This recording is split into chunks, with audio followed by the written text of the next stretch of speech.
Bienvenue encore ma soeur Grâce. Que vraiment le Seigneur te bénisse pour l'amour que tu as pour lui. Tu aimes le Seigneur, non? Oui. Tu aimes Jésus? Jésus-Christ. Si on te posait la question pourquoi tu aimes Jésus, tu vas dire quoi? Qui va me poser la question comme ça? Non, moi je te pose la question. Pourquoi j'aime Jésus? Mais je vais aimer qui maintenant, à part Jésus? Mais, non, tu peux aimer ton mari, tu peux aimer tes enfants. Maris, les trucs comme ça. Non, bon. Ça vient après. Oui. D'abord, c'est Dieu, c'est Jésus-Christ qui m'a mis au monde. Oui. C'est pour ça que tu l'aimes. C'est mon père. C'est ton père. Gloire au Seigneur. Que le nom du Seigneur soit glorifié. Donc, est-ce que tu peux nous faire un petit résumé de ce qu'on a vu jusqu'à présent? Oui, comme l'autre jour, Oui. on avait parlé du péché. On avait parlé du péché, oui. Les gens qui exemple, comme péché que tu fais, parce que quand tu fais du péché, tu ne vas pas rentrer au ciel, quoi. Il y a deux côtés. Oui. Il y a en haut et en bas. Il y a en haut et en bas. En haut, c'est quoi? Ciel. Et en bas, c'est là où il y a le Satan. Là où il y a le Satan. D'accord. Donc on dit le paradis. Oui, le paradis et l'enfer. L'enfer, c'est ça. Paradis et l'enfer. Donc si tu fais du bien, tu vas aller en haut. Même si tu crois en Dieu, si dans tu ta crois vie, en Dieu, non. en Jésus-Christ. En Jésus-Christ, pas en Dieu. Parce si que tu crois en Jésus-Christ, et si tu marches bien dans ta vie, tu vas aller en haut. Et si, comment dire, si tu as fait n'importe quoi sur la terre, tu vas aller en bas. Donc si je comprends bien, tu es en train de dire que celui qui croit, parce que la Bible dit... Il faut croire. Parce qu'il y en a qui ne croient pas aussi. Hein. Moi, je connais, il y a des gens qui ne croient pas en Dieu aussi. Ils disent non, moi, ma vie, depuis longtemps, ma vie, c'est comme ça. Si Dieu il était là, ma vie, ça n'allait pas être comme ça. Ça n'allait pas être comme ça. Il y a des gens qui ne croient pas en Dieu. Donc, ils croient que, bon, si on croit en Dieu, ma vie, la vie doit être bien, quoi. C'est ça que j'allais un peu savoir un peu. Voilà. J'ai une copine en Afrique. Sa mère, on peut dire sa mère, elle avait laissé, quand elle était bébé, quoi, 2 ans, dans la maison dans les, tu vois, en Afrique, c'est les maisons de la famille. Donc il y a tout le monde, tout. Sa mère, elle était partie en voyage. Elle a laissé les gens, elle a laissé elle et sa soeur comme ça. Ils étaient petits. Maintenant, ma copine en question, elle faisait sa vie, tout. Et pour manger, c'était difficile pour elle. Et elle sortait avec n'importe qui. Et il y avait un Parisien, Parisien refoulé, on lui avait refoulé. Il est parti en Afrique. Quand il a croisé ma copine, ils sont sortis ensemble, ils ont eu des enfants, si je ne me trompe pas, 2 enfants ensemble. Après, ils n'étaient plus ensemble. Et elle a trouvé encore un autre mari, il lui a enceinté encore. Elle avait... en fait, en gros, elle avait... Elle en avait 3. Les 2 avec un autre papa et l'autre, elle était morte. L'autre, elle était morte. Et il lui restait 2. Maintenant, ma copine, moi, quand je vois sa vie, quand même, elle a beaucoup souffert. Elle n'a pas demandé qu'elle souffre comme ça dans la vie. Elle avait mon âge, elle a beaucoup souffert. Elle partait vendre les choses au marché, les marmites, les assiettes, tu vois, en Afrique. Maintenant, à ma grande surprise, c'est l'année qui était passée, on m'a appelé. On m'a dit qu'elle était en train de vendre des assiettes au marché. Elle est morte, elle est tombée comme ça, elle est morte. Sa vie déjà c'était difficile, elle a grandi difficilement. Et pour manger, à son âge, elle savait pas, elle se réveillait comme ça, tu vois. Nous, quand on se réveillait, on a notre parent, on se réveille, on sait que on va aller prendre du pain, maman elle va acheter. Mais elle, c'était pas ça comme moi. Mais elle n'avait pas demandé ça, alors que c'était l'enfant de Dieu. Pourquoi elle a beaucoup souffert comme ça? Qui t'a dit qu'elle a été enfant de Dieu? Ah bon? Non, je te pose la question. Moi, moi je vois que c'est... Non, mais tu vois comment? Je vois, non, en fait, sa vie, c'est pour ça que j'essaie de dire à toi, pasteur, parce que sa vie, j'ai vu ça, c'était un peu compliqué. C'est parce que, non, c'est parce que tu penses que c'est parce que la vie de quelqu'un est compliquée qu'il est enfant de Dieu? Ou bien c'est parce que quelqu'un a l'argent qu'il est enfant de Dieu? Non, sa vie, si Dieu il était là pour elle, Oui, si Dieu était là pour elle. ça n'allait pas passer comme ça. Tu crois? Mais oui. Tu pensais que si Dieu était pour elle, ça devait se passer comment? Non, elle devait quand même, j'ai pas dit, elle devait quand même sourire un peu dans sa vie. Ah bon? Ou elle devait quand même être à l'aise, quoi, un peu. Elle se réveille, elle a un truc, elle sait qu'elle doit elle va prendre ça. Mais elle, c'était pas ça. Elle, c'était le genre de lui donner des choses à manger. C'était pas comme moi. D'accord. Et à ma grande surprise, l'année passée, on m'appelle, elle était en train de vendre. Elle est tombée, elle est morte. Elle est morte. Comme ça seulement, elle est morte. Elle est Elle est tombée, morte. elle est morte à mon âge. À ton âge? Oui, à mon âge. Wow. Peut-être trop de problèmes, elle a eu ce qu'on appelle l'AVC, peut-être. Tu vois, en Afrique, des fois, ils font pas des analyses. Des fois, une personne est morte avec ça, ils vont te dire ça. Vu que les hôpitaux, c'est pas comme ici. Donc, pour répondre à ta question, hein, tu sais, la dernière fois, nous, on a partagé dans Luc chapitre 16. Si vous sortez, vous fermez la porte, ou bien vous venez ici. Dans Luc chapitre 16, est-ce que tu te rappelles de ce qu'on a partagé là-bas, parlant de l'homme riche Oui, oui. et Lazare? Oui, oui. Il y avait l'homme riche et l'homme pauvre. Voilà, l'homme pauvre. Allons là-bas, on va décrire la vie de l'homme pauvre. On va comparer à la vie de ta copine. D'accord? D'accord.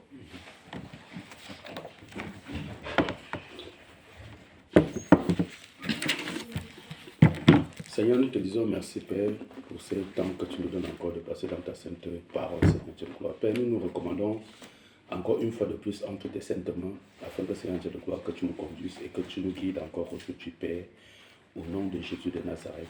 Amen. Donc, on avait lu... Luc chapitre 1, verset 1. Luc chapitre 16, 16. à partir du verset 19. On a lu ça la dernière fois. Moi, j'ai Matthieu. Normalement, Et j'ai Luc là, chapitre 1. Non, regarde, il y a Luc chapitre 16. Ah, moi j'écris les deux. Ah non, là je me suis trompé. Si tu regardes bien, il doit y avoir Luc chapitre 16. On a parlé de ça. Elle fait comment? À partir du verset 19. Laisse être.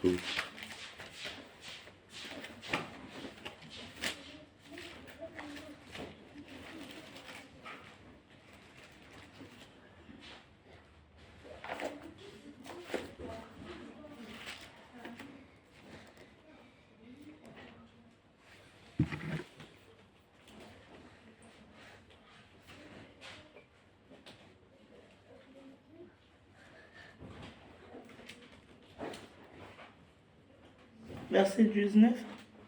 Vas-y. Luc 16. Luc.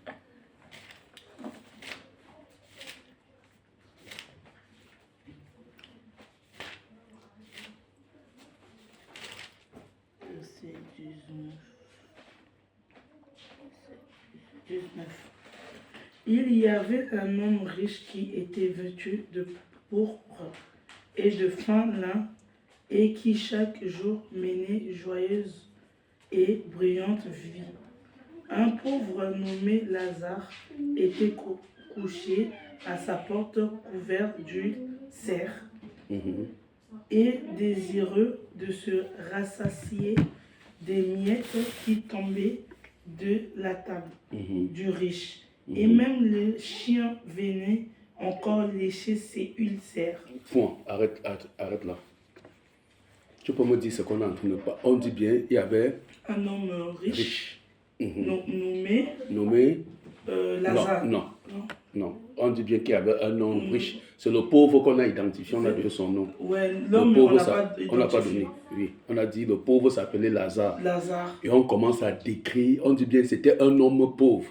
Décrivons on dit qu'il avait une vie comment? Le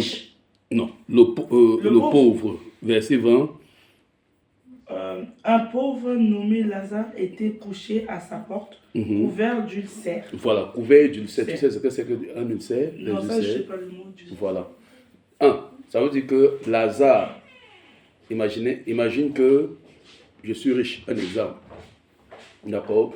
Un riche, ça veut dire que la nourriture est dans l'abondance dans sa maison. Donc ça veut dire que quand on sert la table, on ne mesure pas, c'est pas en fonction parce que de ce que les gens vont manger. Donc on sait tellement, il y a tellement la nourriture. Donc la nourriture est tellement remplie que les gens mangent, tu vois, comme les enfants mangent ici. Parfois ils laissent le reste de la nourriture, d'accord, et ça tombe par terre. Parfois quand il y a un chien, le chien passe là, il mange, tu vois. Donc lui, il était couché devant la porte, il ne mangeait même pas. Il était couché devant la porte du riche. Comme parfois tu peux voir les sans-abri là, ils se couchent là encore. Bon, les sans-abri ici en Europe, ils ont même, vous appelez ça là où dormir. L'USA, le RSA. Donc, ils ont même, oui, les sans-abri ici ont le RSA. Les blancs que tu vois dans la rue là, ils ont leur carte bancaire. Quand la fin du mois arrive, ils peuvent sortir l'argent. Donc il n'est pas comme toi. Donc, imagine que Lazare était comme eux. Donc couché comme ça. La Bible dit qu'il désirait. Donc ça veut dire qu'il avait faim. Il désirait manger les miettes qui tombent de la table. Donc le reste de nourriture que le riche a mangé, on va mettre à la poubelle. Et lui n'en avait pas. Hein, c'est pas on dit couvert du sein. Il désirait de se rassasier des miettes qui tombent de la table du riche. Donc il désirait, on ne dit même pas que le riche lui donnait. Il désirait, donc il avait besoin. Donc il suppliait pour avoir ce qui va aller à la poubelle, les miettes là. Il n'en avait pas. D'accord? Et on dit que quoi? Il était couvert d'ulcères. Donc non seulement il était pauvre, on ne mentionne même pas sa famille. Donc on ne mentionne pas sa famille seule. L'ulcère, ça veut dire qu'il avait les blessures partout sur le corps. Donc les furums, tu vois, donc il avait les blessures. En principe, c'est ce qu'on appelle parfois le cancer de la peau. Donc il avait les ulcères couverts, puisqu'on dit qu'il était couvert d'ulcères. Donc c'est quelqu'un que quand tu vois, si toi tu le vois, tu ne peux même pas le regarder. Parce que tu vois, et on dit que quoi? Le chien venait lécher ses plaies. Donc quand tu imagines ça, tu te dis que c'était un homme comment? Tu disais, sa situation était bizarre. Bon, par rapport à lui et ta soeur. Et ta copine. Ma copine. Par rapport à eux deux, tu penses que qui est mieux? Qui est mieux? Ma copine. Voilà. Tu vois que ta copine est mieux. Mais on dit que ça, on identifie un pauvre comme Lazare. De cette qualité-là. Continue l'histoire. On va voir que ce pauvre-là, je crois qu'on avait bien partagé. Si tu te rappelais ce qu'il devait seulement t'expliquer. Mais disons. Le pauvre mourut et il fut porté par les anges dans le sein d'Abraham. Tu comprends? Le pauvre mourut et fut porté par les anges dans le sein d'Abraham. D'accord, continue. Le riche mourut aussi et il fut enseveli dans le séjour des morts. Il leva les yeux et tandis qu'il était en proie au tourment. Au tourment. C'est quoi les tourments? C'est là où... il était en proie aux souffrances. En souffrance, oui. Donc parce que lui, quand il est mort, il est allé où? Dans le lieu de tourment. Donc on l'a enseveli, ça veut dire qu'on l'a enterré. Enterré. Alors que Lazare, on ne dit pas qu'on a enterré Lazare, on dit que les anges sont venus le prendre. Ils sont venus prendre. Mais Lazare, l'homme riche, il était enseveli. Il est allé au lieu de tourment. Quand on dit dans les anges, ils sont venus prendre ma copine là. Non, on va arriver sur ta copine. D'accord. On va arriver. Je vais d'abord te montrer dans la Bible qu'il y a des pauvres, plus pauvres même que ta copine, mais qui sont des enfants de Dieu. Tu comprends? Après, je vais t'expliquer ce que ça veut dire. Donc, disons. Tourment, il fit de loin Abraham et Lazare dans son sein. Il s'écria: Père Abraham, aie pitié de moi et envoie Lazare pour qu'il trempe le bout de son doigt dans l'eau et me rafraîchisse la langue, car je souffre cruellement dans cette flamme. Dans cette flamme. Donc il est dans le feu, il souffre, il ne brûle pas. Donc le feu ne le consume pas, ça le chauffe. Ça lui chauffe en fait. Mais il veut seulement une goutte d'eau pour s'altérer. Enfin, pour que ça le rafraîchisse un peu la langue. Il n'a pas. Écoute ce qu'Abraham va lui dire. Abraham a répondu, mon enfant, souviens-toi que tu as reçu tes biens pendant ta vie et que Lazare a eu les mots. Point. Souviens-toi que tu as eu les biens dans ta vie. Et que là, dans ta vie, donc ça veut dire que l'homme riche, sur sa table, c'était la nourriture en abondance, c'était du champagne. Quand quelqu'un me dit que non, il faut croire en Dieu, il dit que votre Dieu là, ça n'existe pas. Comme aujourd'hui sur les réseaux sociaux, on dit que quand tu parles à quelqu'un, Dieu dit que non, Dieu c'est pour les pauvres. C'est parce que tu es misérable que tu crois en Dieu. C'est ce que les gens racontent, non? Parce que sa vie donne. Comme on dit, c'est un langage chez nous, parce qu'il a tout ce qu'il faut. Donc il ne croit pas. Donc c'est un peu exemple, c'est ce que le riche pensait. Non, j'ai tout. Ah non, Dieu, vous, ce sont les pauvres. Ce sont les gens malheureux qui cherchent Dieu. Allez travailler. Ouais, qu'est-ce que vous faites? Un peu, c'est comme ça comme on parle en Afrique. J'ai rencontré un Congolais qui me disait que non, un Congolais de Kinshasa, qui me disait que non, vraiment, si Dieu existait vraiment, le Congo là, on prie Dieu jour et nuit. Il y a des églises. Pourquoi le Congo est toujours comme ça? Tu comprends? C'est ce que les gens pensent. Pourquoi le Congo est toujours comme ça alors qu'il y a des églises? Mais parce que le Congo, c'est eux-mêmes qui ne veulent pas comprendre. Le Congo, c'est trop... en fait, ils sont pour Satan. Ils aiment bien la vie. Mais il y a des chrétiens là-bas. Mais oui, chez nous, ils aiment bien la vie, en fait. Ils aiment bien vivre. Mais il y a les chrétiens là-bas qui prient. Moi, franchement... Non, il y a les chrétiens là-bas. Là, franchement... Non, c'est justement pour dire que... Enfin, je vais venir. Donc, tu vois que l'homme riche avait tout sur la terre pour vivre. Abraham nous dit que tu as eu tes temps. Tu as eu quoi? Abraham répondit, mon enfant, souviens-toi que tu as reçu tes biens pendant ta vie. Donc, pendant ta vie, lui, là, il a reçu sa part. Il était en train de dire que quand on lui prêchait l'évangile, il disait que Dieu n'existait pas. Un peu comme les gens qui sont un peu arrivés font, qui ont un peu à manger, font mépriser les autres. Donc tu vois que cet homme-là méprisait Lazare. Quand il passait là, quand il ouvrait la porte comme ça, Lazare faisait comme ça, il disait, fiche le camp, pauvre. Il pouvait les jurier, il pouvait les cracher dessus. D'accord? Lazare, pour Lazare, on dit, et que Lazare a eu les maux. Quand on parle des maux ici, c'est que les souffrances. Donc Lazare a souffert comme ça. De faim. Donc non seulement il souffrait de faim, il n'avait pas, il était malade. Il avait un couvert. Donc, imaginons qu'il avait un cancer de la peau. Imagine quelqu'un qui est couvert de blessures. Tu vois, il y a souvent des petits boutons qui sont sur des gens, sur tout le corps. Il était comme ça, malade, sans abri. Il ne savait pas où dormir. Pas de famille. Tu comprends ça? Mais, il était là. Il priait Dieu. Il aimait Dieu. Tu comprends? Bon. Dans les deux cas maintenant, on dit que quand les deux sont morts, donc ça veut dire que la véritable, pour savoir réellement ta position si tu es en Christ, parce que quand tu es en Christ, sur la terre, les gens peuvent te mépriser. Mais c'est après la mort qu'on voit réellement ce qui se passe. D'accord? C'est après la mort. C'est ça qu'on est en train de... C'est le rôle de l'évangile. Donc on prêche, on dit, ne vous contentez pas. Bref, je vais parler très loin. Donc, pour répondre à la question, maintenant, ta soeur, on prend ta soeur, on prend Lazare. Donc, tu vois que ta soeur même souffrait moins que Lazare. D'accord? Ta soeur souffrait moins que Lazare. C'est justement pour dire d'abord, on ne croit pas en Dieu pour être riche. Parce qu'on a besoin d'avoir un enfant. Parce qu'on a besoin d'avoir un mari. Parce qu'on a besoin d'avoir quelque chose. Non. Que tu sois célibataire, que tu cherches il y a les femmes là dehors qui prient, qui sont bien, qui cherchent le mari comme ça, ils ne trouvent pas. Mais ce n'est pas une raison pour elles de dire que Dieu n'existe pas. Tu comprends?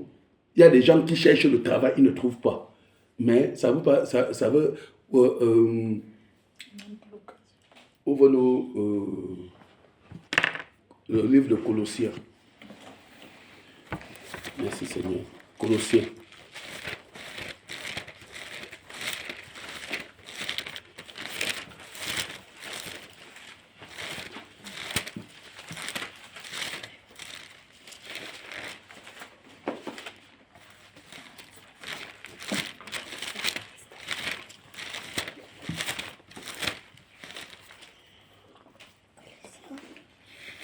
Chapitre combien? Attends, je vais vous donner le verset. Donc,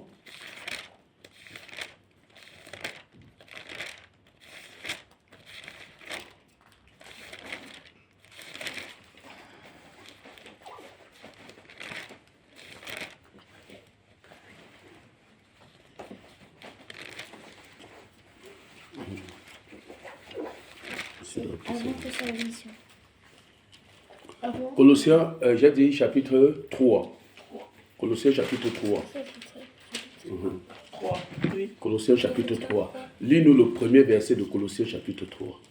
Si donc vous êtes ressuscités avec Christ, cherchez les choses d'en haut, où Christ est assis à la droite de Dieu.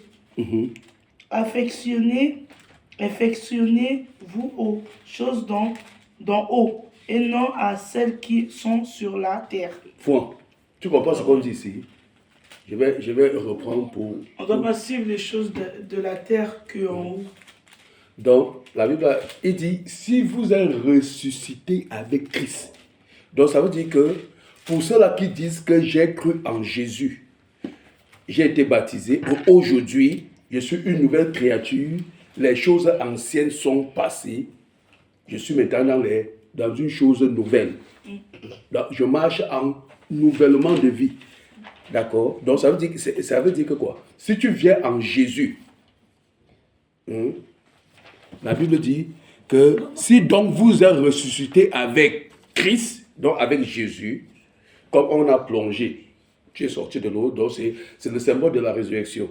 Il dit, cherchez les choses d'en haut. Donc ça veut dire que quand tu dois, les choses d'en haut, ça veut dire que quoi? Il faut que ton cœur doit être attaché à Jésus. Donc quand on dit les choses d'en haut, donc les choses du ciel. Les choses du ciel, c'est quoi? La prière. De toute façon, je parle seulement, puisqu'on va entrer dans ça en profondeur, la prière, la méditation, l'amour, enfin, que la vie d'en haut vienne. C'est un. Et où Christ est assis à la droite du Père. Donc, on doit chercher les choses d'en haut, donc du ciel. Il dit, affectionnez-vous aux choses d'en haut. Donc, il dit affectionner. Donc, tu vois, comme, tu sais ce que c'est que affection. Tu vois, quand tu aimes quelqu'un, donc ça veut dire que ton cœur doit être porté sur les choses du ciel. Donc, pas les choses d'ici. Voilà. Sur la terre. Voilà, et on va arriver. Et non celles qui sont sur la terre. Celles qui sont sur la terre, c'est quoi? C'est des choses... Non, citons. Il y a quoi? Celles qui sont sur la terre. Citons un peu. Tu pries pas? Tu n'es pas en Jésus-Christ, tu ne crois pas en Dieu? Non. Quand on dit les choses, après, je vais te montrer les choses qui sont en haut. Les choses qui sont sur la terre, c'est quoi? L'argent. L'argent. La belle voiture. La belle voiture. Luxe, en fait. La vie de luxe. Enfin, la vie de la terre, pas la vie de luxe. Maison. Parce que même si, ça veut dire que quoi? Même si tu dors dehors comme Lazare, tu dois toujours dire merci au Seigneur parce que... L'ambiance, la drogue, les femmes, les hommes, la nourriture, chercher toujours à montrer que tu es comme ça. Donc ça, ce sont les choses... L'habillement. Oui. Chercher toujours à dire que je vais... Il y a des gens aussi, elles ne compliquent pas pour elles, elles s'habillent pour elles normal. Oui.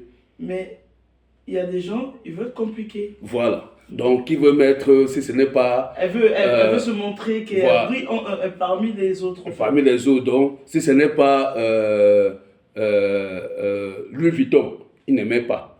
Si ce n'est pas Adidas, il ne porte pas. Si ce n'est pas... Si c'est la montre, si ce n'est pas Rolex, Il n'aime pas. Donc, il faut toujours les choses qu'on va voir que non, il s'habille chèrement, il a l'argent. Tu vois, la Bible dit que c'est vanité. Tout est vanité. Donc, ça veut dire que pour un chrétien, tu dois aimer le Seigneur. Donc, tu dois chercher tous les jours, être dans la prière, Seigneur, faire le bien.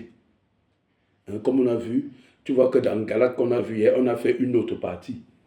Donc, ça, ce sont les choses, l'ivrognerie, les excès de table, ce sont des choses d'en bas. Non, ce n'est pas pour t'indexer. C'est écrit dans la Bible, c'est ça que dit. Ceux qui boivent, les idolâtres, ce sont des choses d'en bas.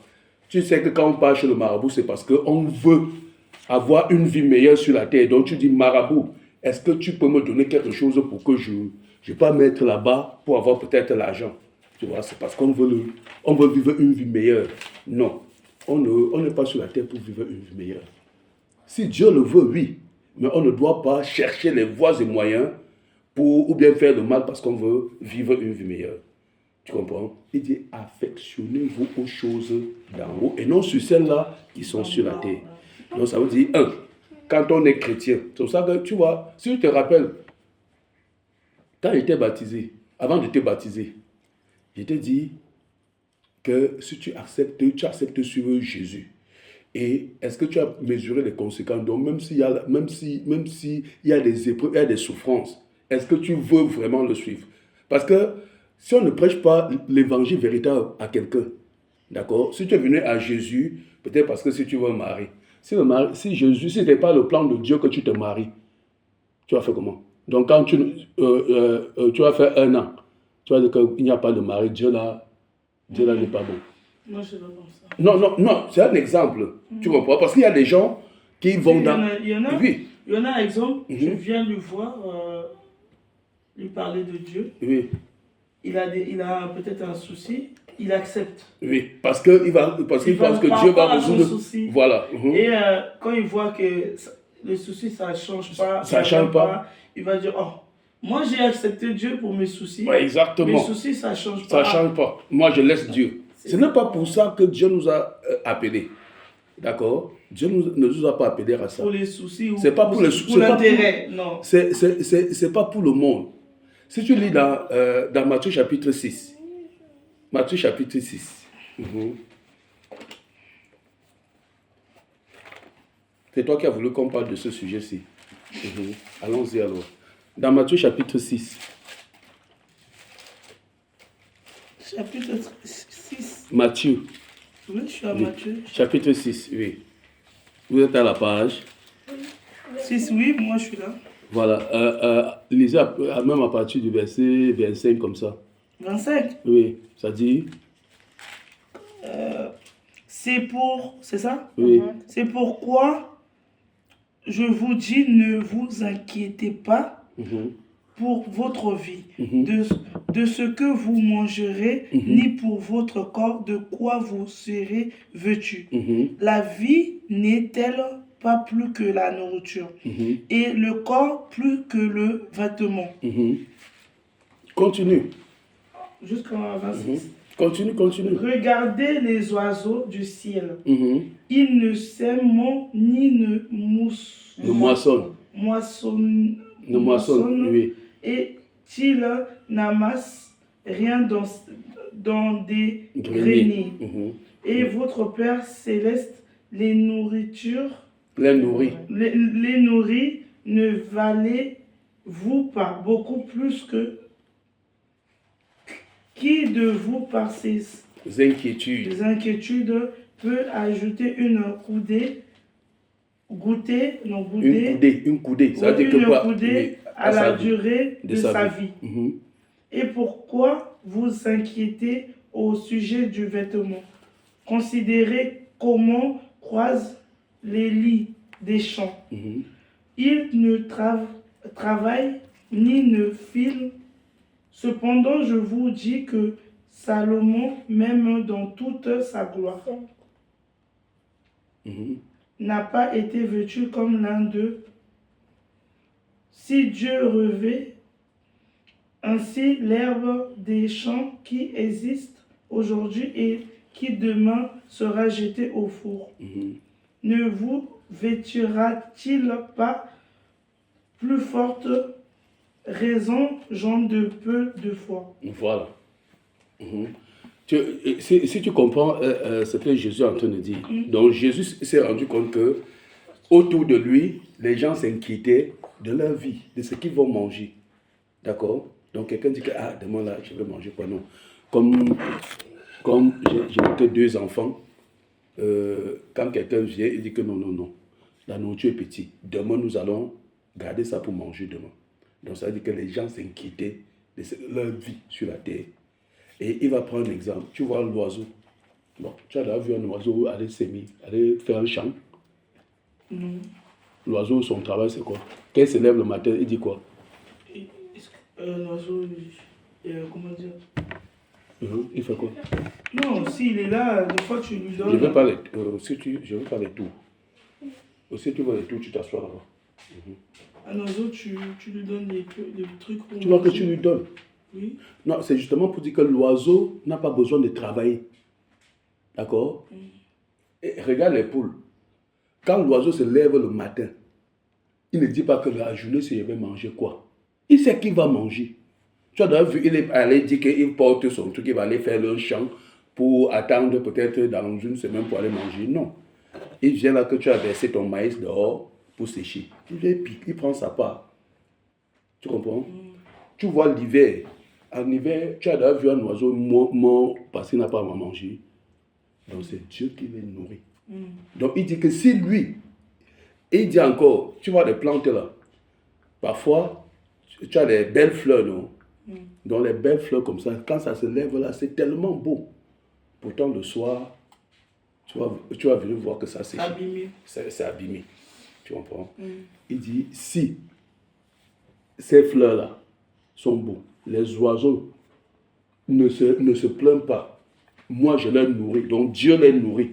Il dit combien de fois, nous, on a vu dans la Genèse que Dieu, assieds-toi là-bas, que Dieu les a fait à notre image, nous a fait à son image. Donc, ça veut dire que Dieu a quitté le ciel.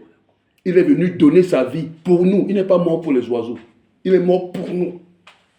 Tu comprends? Ça veut dire que quel qu'en soit le problème que tu as sur la terre, Dieu connaît et il veut seulement que tu attends.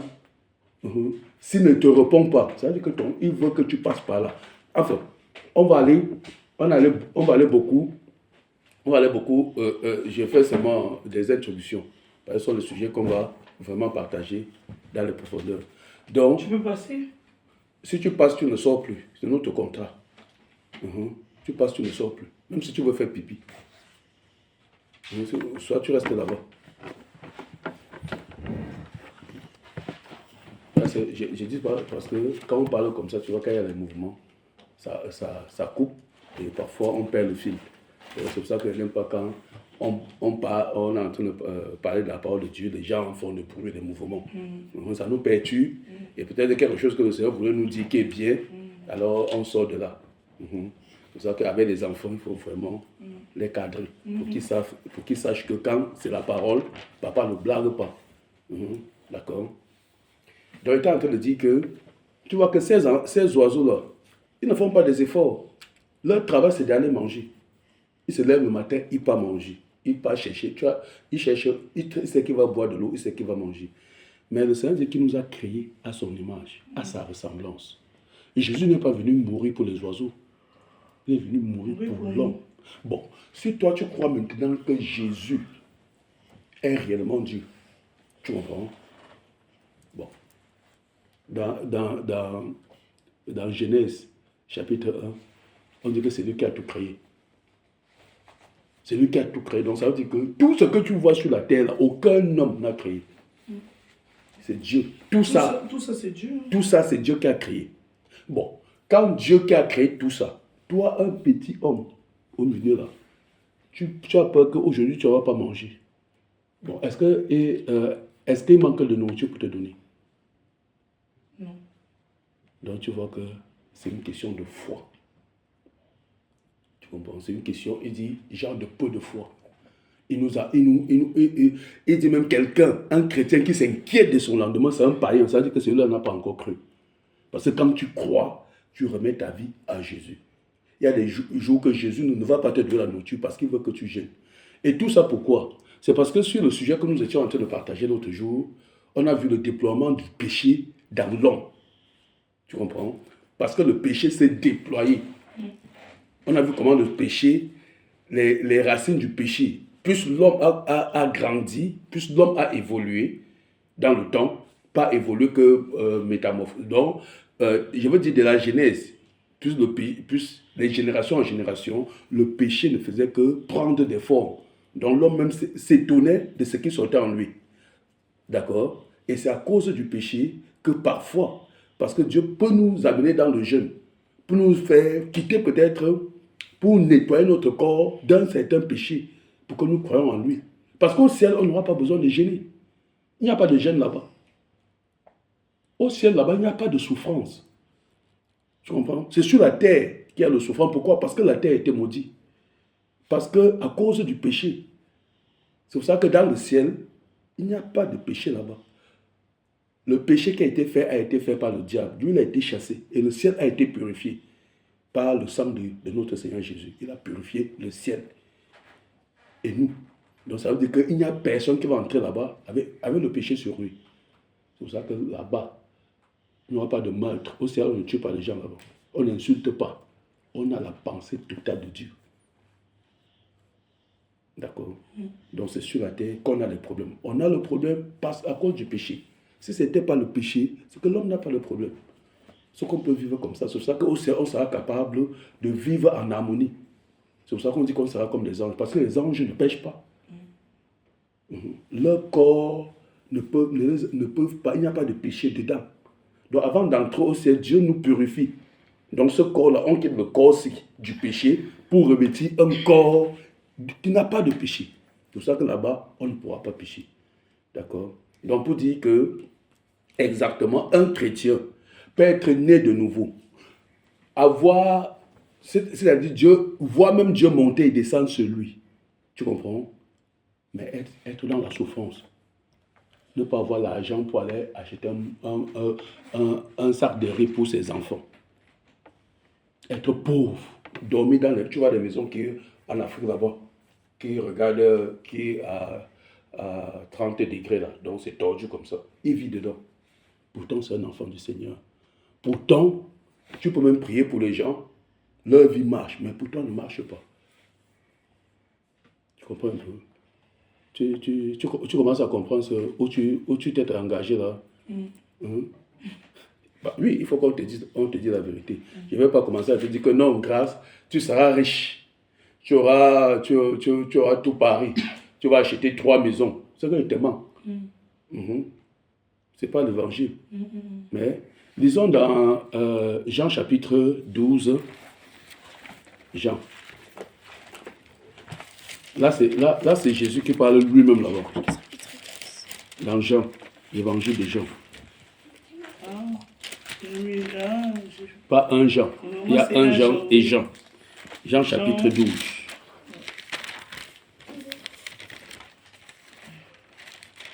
L'évangile de Jean.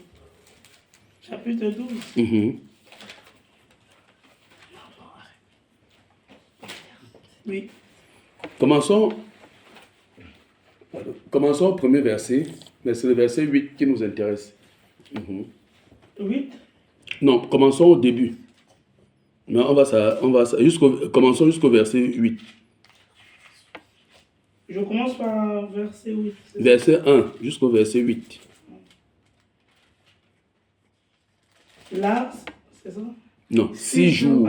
6 jours avant la Pâque, Jésus arriva à Béthanie où était Lazare, qu'il avait ressuscité des morts. On va revenir parce que, si Dieu le permet, on va partager aujourd'hui, on va voir une autre facette de Jésus. D'accord? On va aller dans la Bible pour voir, parce qu'il faut qu'on te présente réellement une autre facette de Jésus, comment Jésus œuvrait, sachant que Jésus guérit. D'accord? Il faut qu'on, si Dieu permet, ça sera notre thème de partage aujourd'hui, de montrer comment Jésus guérit. Parce que ne sois pas étonné que tu arrives quelque part, on dit, sois guéri. Et tu dis que, mais ça sort encore d'où ça? Jésus guérit, Jésus sauve, Jésus délivre des gens qui sont possédés. D'accord? C'est pour ça que je suis en train de chercher le DVD là, parce que pour te montrer comment Jésus agit dans notre cercle-ci. Allons-y. Là, on lui fit un souper, Marthe. Là, on lui fit un souper, oui. Un souper, oui. Marthe servait et Lazare était un de ceux qui se trouvaient à table avec lui. Marie ayant pris une livre d'un parfum de nard pur de grand prix, oignit les pieds de Jésus et elle lui essuya les pieds avec ses cheveux. Et la maison fut remplie de l'odeur du parfum. Un de ses disciples, Judas Iscariote, fils de Simon, celui qui devait le livrer, dit: pourquoi n'a-t-on pas vendu ce parfum 300 dernières pour les donner aux pauvres? Il disait cela non qu'il se mit en peine des pauvres, mais parce qu'il était voleur et que, tenant la bourse, il prenait ce qu'on y mettait. Mais Jésus dit: laissez-la garder ce parfum pour le jour de ma sépulture. Vous avez toujours les pauvres avec vous, mais vous ne m'avez pas toujours. Point. Donc, tu vois que le renseignement que Jésus est en train de dire ici, il dit que vous avez toujours les pauvres avec vous. D'accord? Donc, ça veut dire que la pauvreté ne va jamais finir jusqu'à ce que Jésus revienne. Tu comprends ce que ça veut dire? Oui. Donc, il y a les chrétiens qui sont pauvres. Ah, ils sont nés pauvres alors, c'est ça. T'es né pauvre. Je ne sais pas, mais je sais pas s'ils sont nés pauvres, mais il y a des chrétiens pauvres. Et il y a les chrétiens riches. D'accord? Il y a les chrétiens pauvres, il y a les gens pauvres. Donc quelqu'un comme ça, il est pauvre. Parce qu'il a fait quelque chose pour être pauvre. Il n'a pas fait quelque chose. Il n'a rien fait. Il a fait quoi? Ah, j'ai compris maintenant. L'histoire de ma copine, non. Il n'a rien fait pour être pauvre. Sa vie, c'est que sur la terre, il sera pauvre. Parce que Jésus dit qu'il y aura toujours les pauvres parmi nous. Donc on ne peut pas, comme tu vois les Nations Unies, là, ils font tous les jours qu'ils vont éradiquer la pauvreté sur terre. Bon, prenons seulement la France. Depuis qu'ils disent qu'ils sont riches là, il y a les pauvres en France, non? Il y a des gens qui dorment dans la rue. Donc quand ils partent en Afrique, ils disent qu'ils vont finir la pauvreté là. Alors que ici là, donc même il n'y a aucun pays, même à Dubaï là-bas, il y aura toujours les pauvres. Parce que c'est la loi de Dieu. La pauvreté, il y aura des gens qui seront pauvres. Tu sais pourquoi Dieu a fait ça? On peut pas être, nous tous, riches comme... non, normal, ou on peut pas être... Il y a toujours des mélanges, en fait. Voilà. Je te pose la question, tu sais pourquoi Dieu, lui, a fait ça? Non, je ne sais pas. Parce que Dieu est amour. Il faut que le pauvre, le riche, puisse donner aux pauvres. Afin qu'il puisse avoir équilibre.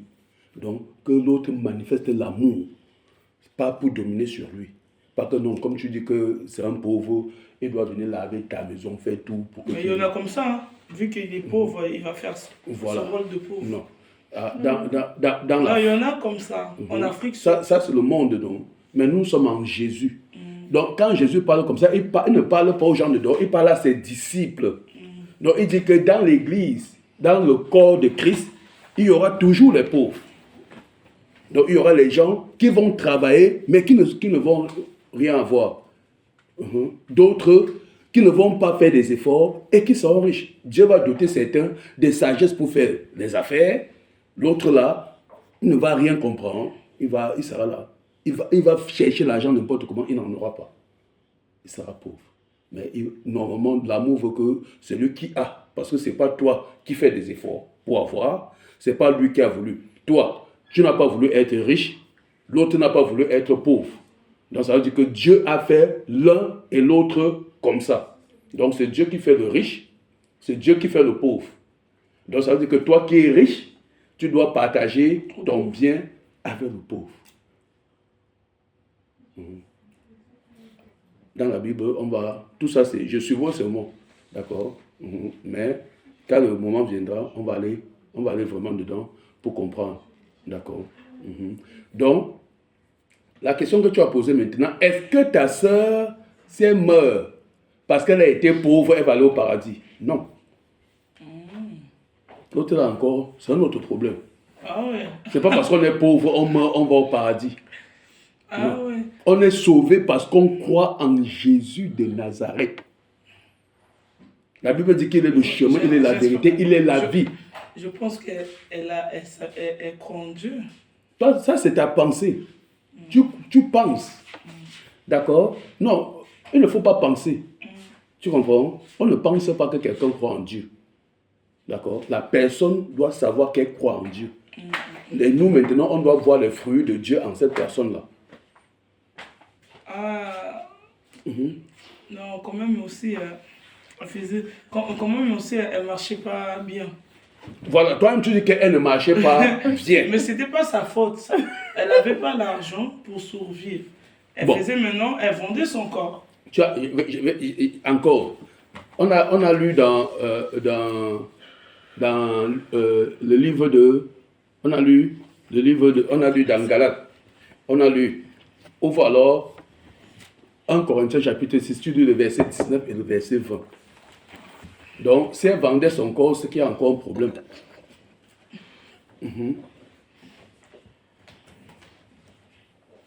Si elle vendait.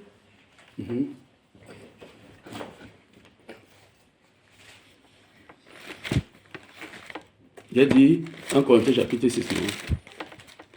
19 à 20, non, c'est ça? Oui. Ne savez-vous pas que votre corps est le temple du Saint-Esprit qui est en vous, que vous avez reçu de Dieu et que vous ne vous appartenez point à vous-même, car vous avez été rachetés à un grand prix. Glorifiez donc Dieu dans votre corps et dans votre esprit qui appartiennent à Dieu. Voilà. Tu as qui appartient à Dieu, oui. Mais j'allais dire, c'est juste... Alors, ne ferme pas. Lis-nous le verset 10 maintenant. Ni les voleurs, ni les cupides, ni les ivrognes, ni les outrageux, ni les ravisseurs n'hériteront le royaume de Dieu. Commence ça au verset 9. 9 et 10. Allons-y. Attends. 9. C'est ça, non? Oui. Ne savez-vous pas que les injustes oui. n'hériteront point le royaume de Dieu? Ne vous y trompez pas. Ni les impudiques. Ni les idolâtres, ni les adultères, ni les efféminés. Donc tu vois les hommes qui marchent comme ça. Ils n'entreront pas. On dit bien les efféminés. Ni les infâmes. Les infâmes. Ni les voleurs. Ni les cupides, ni les ivrognes, ni les outrageux, ni les ravisseurs n'hériteront le royaume de Dieu. Voilà, tu comprends? Donc on est en train de dire que tout ce que tu as cité là, personne ne peut hériter le royaume de Dieu. Donc ça veut dire que maintenant, les hommes qui ont comme 2 femmes, 3 femmes, eux ils vont rentrer dans le royaume de Dieu. Les hommes qui ont... qu'on entend 2 fois 2 femmes, 2 fois 3 femmes. Bon, est-ce qu'ils vont rentrer dans le royaume de Dieu? Il faut savoir que la Bible dit que Dieu ne tient pas compte du temps d'ignorance. Un temps d'ignorance, ça veut dire quoi? Imagine que, tu vois, quand toi, avant qu'on ne te baptise, est-ce que tu avais une bonne vie? Il y avait des choses que tu faisais, non? Qui n'étaient pas bien. Est-ce que Dieu t'a condamné pour ça? Non. Dieu ne t'a pas condamné pour ça. D'accord? Il a dit, comme tu es venu, on doit te laisser venir comme tu es. Parce que Dieu ne te condamne pas. Il ne nous condamne pas pour nos péchés. Mais maintenant, comme tu es dans le corps, si tu vas encore faire les mêmes choses, il va te demander des comptes. Ça veut dire que, parlant de cela pour ouvrir une parenthèse, ceux qui sont appelés, donc ça veut dire que, imagine que moi, avant de croire, j'avais 2 femmes. Donc moi, je ne connaissais pas que l'adultère, c'est un péché. Je ne connaissais pas que la polygamie, c'est un péché. D'accord? J'ai eu mes 2 femmes. Maintenant, un jour, quelqu'un passe comme ça. Il dit, non, Jésus est bon. Jésus, j'ai dit, waouh, ah bon? Oui, je viens à Jésus. Il me dit, il me baptise. Bon, maintenant, dans la Bible, je lis que avoir 2 femmes n'est pas bon. Je fais comment? Il doit chasser qui? Je vais laisser qui? Est-ce qu'il va chasser une femme? Donc, toi-même, tu dois savoir ce que tu fais. C'est à toi de choisir. Il va choisir une femme. Une femme. Et l'autre, elle veut mettre où? Mais là, tu lui dis non, moi je peux pas. C'est la femme que tu l'as mariée, tu vas rester avec elle. Mais j'ai marié les deux. Les deux. Oui, puisque les deux, j'ai marié. Quand elle était encore païen, quand elle était dans le monde, j'ai marié. Bon, je vais leur dire quoi? Je vais dire que non. Bon, comme toi, tu étais marié la première, viens. Oui. Et la deuxième, il dit que comme tu étais marié la deuxième, vas-y, je te chasse avec tes enfants. Bon, qui va épouser l'autre alors? Oh, une autre personne. Qui? Une autre personne. Non, puisque c'est une femme répudiée. C'est une femme qu'on a chassée quelque part. Ah ouais? Donc, c'est justement, tu vois que ça, là, ça pose problème. Du moment que j'étais dans le monde, j'ai eu mes 2 femmes. D'accord? Il n'y a pas de... Si je viens en Jésus, je garde mes 2 femmes. Je garde mes 2 femmes parce que quand j'ai épousé 2 femmes, je ne connaissais pas que j'étais dans l'erreur. Il faut savoir que la loi de Dieu s'applique aux chrétiens. Pour ceux qui ont accepté Dieu. Ça s'applique aux païens. Donc tu ne vas pas voir quelqu'un qui est dans l'impudicité. Là, tu dis que non, Dieu condamne l'impudicité. Dieu, tu vas aller en enfer. Il est dans l'ignorance. Il faut d'abord qu'il accepte que Jésus. Quand il accepte Jésus, maintenant, tu vas lui dire que non, si tu fais ça, ce n'est pas bon. La loi de Dieu commence à s'appliquer sur lui. Je ne veux pas dire que celui qui fait l'impudicité sera sauvé, non. La Bible dit qu'on va les juger aussi comme ils étaient ignorants. Mais pour nous, si quelqu'un croit et commet l'impudicité, c'est encore grave. Parce que là, tu connais déjà la vérité. Donc, il y a des choses que tu ne peux plus faire. Tu comprends? Donc, justement, pour dire que quand quelqu'un, si je n'ai pas prêché l'évangile, je trouve un monsieur qui a ses 2 femmes et que le monsieur croit, tu comprends? Il va rester avec ses 2 femmes. Mais il y a un problème. Maintenant, si j'entends un jour qu'il a pris une 3e femme, c'est que lui, il a des problèmes. Parce qu'il n'a plus le droit de prendre une autre femme. Il peut rester avec ses 2 femmes. Il va rester avec ses 2 femmes. Parce que tu veux le trouver avec ses 2 femmes. Il ne connaissait pas. Donc, maintenant, s'il va prendre une 3e femme, c'est où maintenant on va parler d'adultère. Il n'a pas le droit de prendre une autre femme. Donc, il va rester avec ses 2 femmes. Même si tu trouves quelqu'un qui a 20 femmes, il va rester avec ses 20 femmes. Si le jour qu'il va prendre une 21e femme, il a des problèmes. Puisque là, tu vas l'appeler pour lui dire que non, la Bible ne veut pas la polygamie.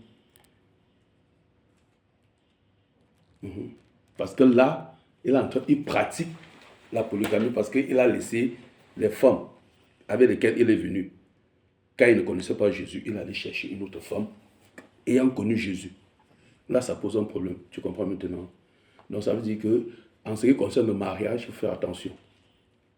La loi de Dieu s'applique à ceux qui sont en Christ. Il ne peut pas voir un païen commencer à lui dire que non, tu es dans l'erreur parce que tu as 2 femmes. Pourquoi? Qu'est-ce qu'il sait d'abord? Tu comprends? Donc, continuons. Tu as encore des questions? C'est bon. Toutes tes questions, il faut poser. Tout ce qui te vient, il faut poser. J'ai posé. Voilà. Donc, je reviens sur on était sur l'histoire de ta cousine. Donc, de ton ami. Donc, on dit que ce n'est pas parce qu'on est pauvre qu'on va en enfer. Ou bien ce n'est pas parce qu'on est pauvre qu'on va au paradis. Ce n'est pas parce qu'on est riche qu'on va en enfer. Ce n'est pas parce qu'on est riche qu'on va au paradis. Non.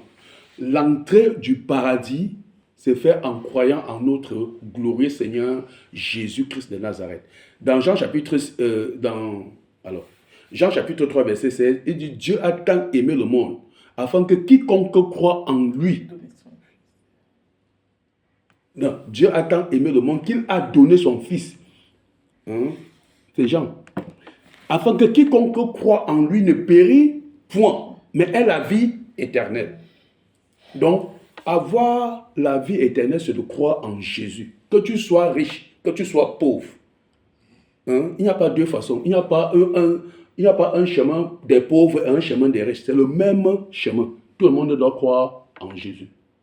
Donc, toi, pauvre, même si tu as passé toute ta vie dans la misère, Dieu ne va pas te récompenser que non, non, il était trop miséreux.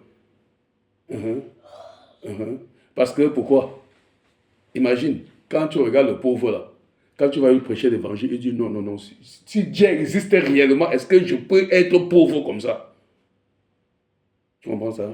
Donc il va te dire que... Et la plupart, ils disent ça. Hein? Voilà, si Dieu existe réellement, comment se fait-il que moi je n'ai pas de pain pour manger? Tu vois qu'il s'est condamné lui-même. Parce qu'il ne connaît pas son lendemain. Qui connaît son lendemain? Tu peux être dans une position de pauvre aujourd'hui, demain tu es riche. Comme tu peux être riche, demain tu es pauvre. Dieu fait comme il veut. Donc quelqu'un peut être là, il est pauvre, il souffre.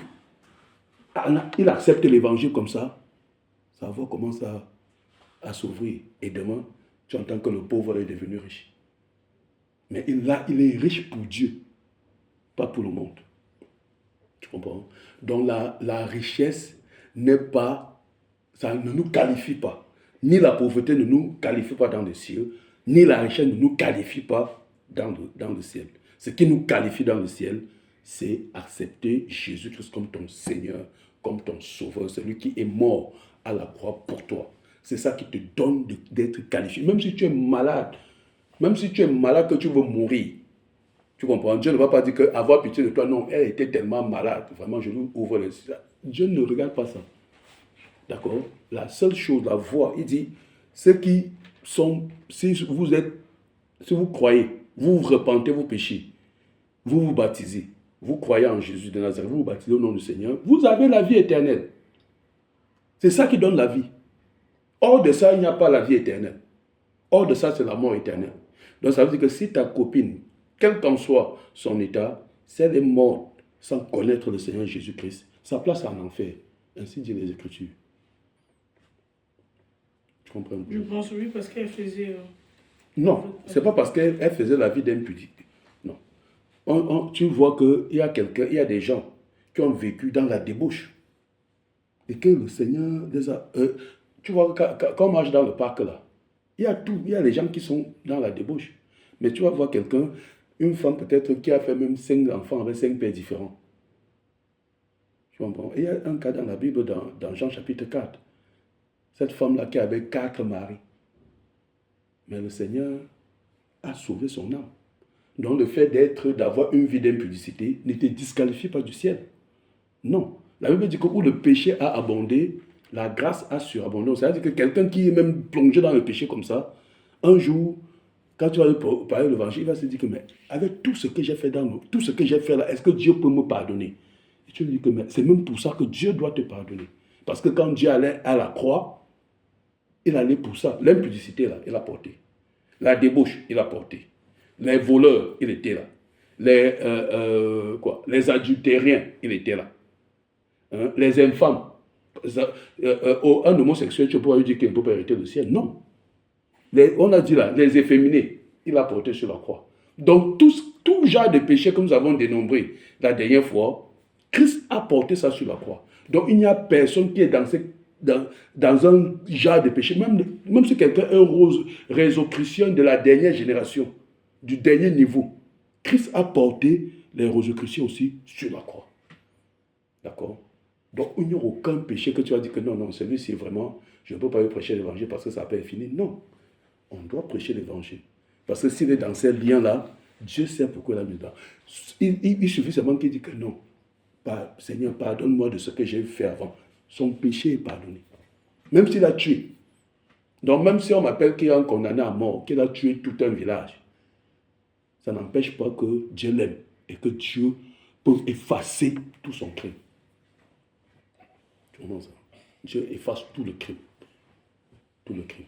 Donc ça veut dire que ce qui nous qualifie, c'est le salut, c'est la vie, c'est notre appartenance en Christ qui nous qualifie, qui ouvre les portes du ciel. Parce que si c'était que les gens étaient sauvés à cause de leur richesse, c'est qu'aucun chrétien ne pouvait être sauvé. Parce que les plus riches dans le monde, ce ne sont pas les chrétiens. Bill Gates est un chrétien. L'autre qui a Facebook là, Mark Zuckerberg, c'est un chrétien. Twitter, ce sont les chrétiens. L'autre, bon, Bill Gates, c'est lui des autres. Tous les riches là. Bernard Arnault en France, qui a VMH, c'est H quoi. C'est ça. Ceux qui ont une société d'assaut, ce sont des chrétiens, ce n'est pas des chrétiens. C'est les plus riches. Tu comprends ma soeur? Que le Seigneur te bénisse pour ta belle question. Donc maintenant, tu as compris que le monde dans lequel nous vivons, le salut est en Jésus-Christ de Nazareth. Il n'y a pas un autre salut, le salut. Donc ne nous trompons pas. Ne vois pas quelqu'un dans la rue, à cause de sa pauvreté, tu le méprises. Non. Peut-être lui, la faveur de Dieu est sur cette personne.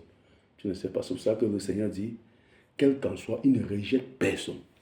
Il n'y a personne. Il va rejeter les gens. Si tu es sur la terre et que tu as encore le souffle de vie, Dieu ne te rejette pas.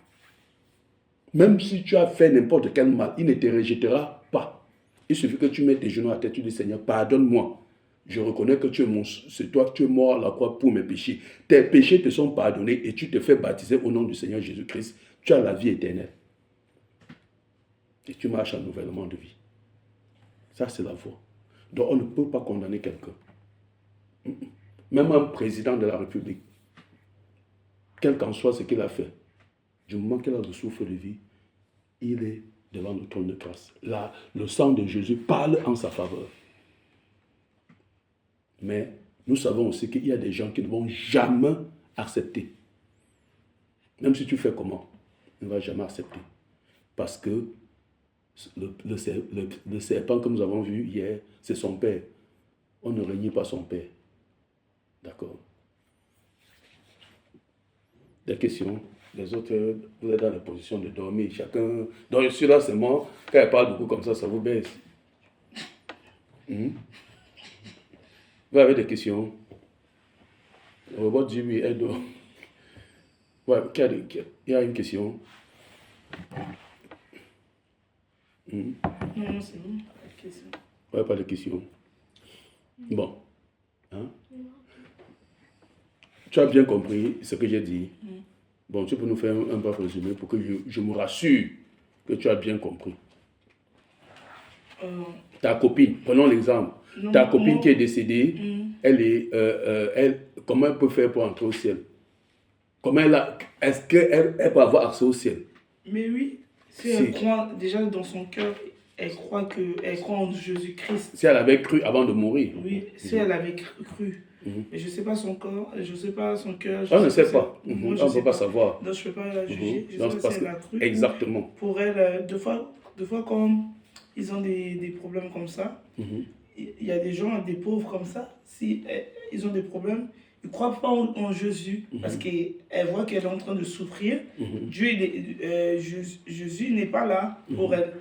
Donc pour elle, elle ne croit pas à ça. Il y a des gens comme ça, moi j'ai déjà écouté qu'il y a une personne qui ne croit pas en Jésus-Christ parce que sa vie, ça ne change pas, c'est toujours comme ça. Difficile en fait. Elle est en train de souffrir. Elle dit, Dieu, s'il existait pour moi, je n'allais pas souffrir comme ça. Voilà. Que le Seigneur te bénisse. Que le Seigneur te bénisse. Que le Seigneur te bénisse. Donc, justement, pour résumer, ça veut dire qu'on vient à Jésus parce que ce n'est pas pour un gain. D'accord? On vient à Jésus pour la vie éternelle. Pour la vie éternelle. D'abord, c'est la vie éternelle. Jusqu'à la mort. Jusqu'à la mort. Donc, ça veut dire qu'il n'y a rien d'autre qui peut te détacher. Même si ton père vient dire que non, renie Jésus, tu dis que de toute façon, chacun aura. Il ne va pas te défendre là-bas, ton père. Jamais. Chacun sera devant Jésus comme ça. Donc si tu ne l'as pas connu avant ta mort, tu seras devant lui. Ton père ne va pas dire que non. Ouais, Jésus, l'autre, c'était ma fille, pardon, fais quelque chose. Jamais. Parce que vous êtes comme il est le Père, il est aussi le Fils de Jésus. Comme toi, tu es aussi la fille de Jésus. Donc chacun va défendre sa cause devant le Seigneur. Et la Bible dit qu'aujourd'hui, il est notre avocat. Donc comme nous sommes là, comme nous avons encore le souffle de vie, Jésus-Christ est notre avocat auprès du Père. Ça veut dire qu'il peut défendre notre cause.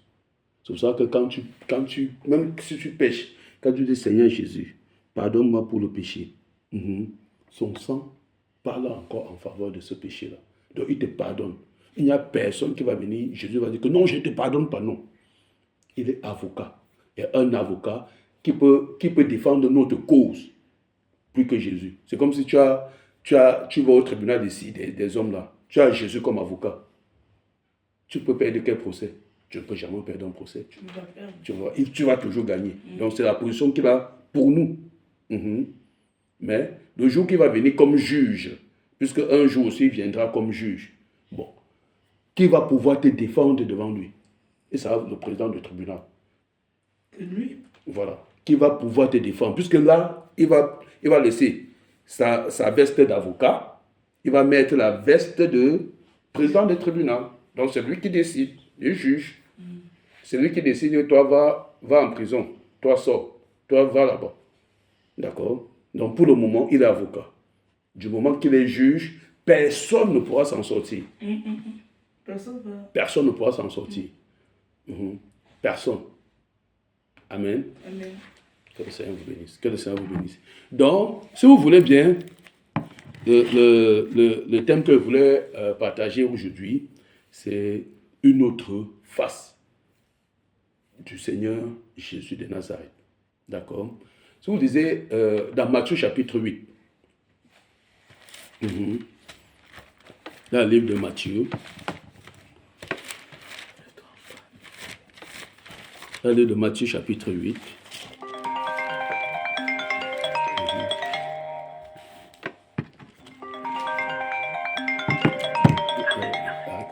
pourquoi ça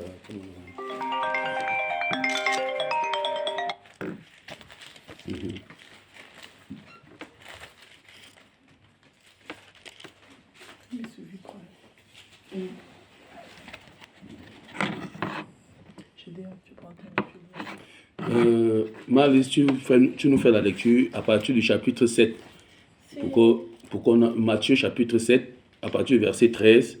Là, ça va nous permettre d'entrer dans le chapitre 8. Pour qu'on voit maintenant une autre face de Jésus. On a déjà vu que Jésus, on a vu le déroulement du péché.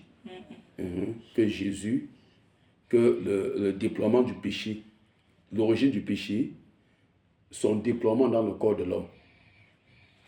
On a déjà vu. Et les séquelles que ça a laissé.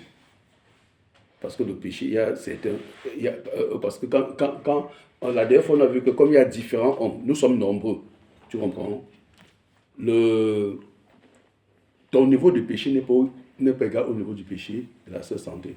N'est pas égal. Quand nous étions dans le monde, je parle du passé. Donc nous avions des degrés de péché différents et des formes différentes. D'accord?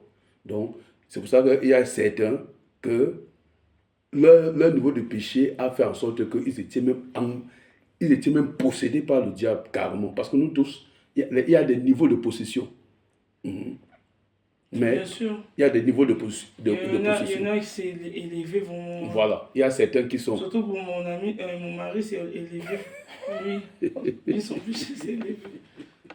Mais oui, que tu vois qu'il est vraiment dedans, il ne comprend plus rien. C'est ça, veut dire qu'il y a des niveaux de possession. Tu comprends? Il y a des niveaux de possession. Donc il y a des gens que il y a légion. On va voir des gens que c'est une ville, des démons qui sont en eux. C'est ce que je t'ai dit. D'autres, c'est un seul démon. D'autres, il n'y a pas de démon, mais ils sont influencés par le diable dans leur vie. Donc, ils sont poussés par le diable. Donc, ça veut dire que nous sommes différents. Et c'est pour ça que Jésus, la guérison qu'il va venir effectuer au sein du peuple, certains, il va pardonner, certains, il va guérir des maladies, certains, il va délivrer. Ça, c'est Jésus. Et nous allons voir ce pan de Jésus. Et on va déporter ce pan-là aussi au niveau des apôtres, de ceux-là que Jésus a envoyé, pour dire que ceux-là peuvent aussi faire ce que Jésus a fait.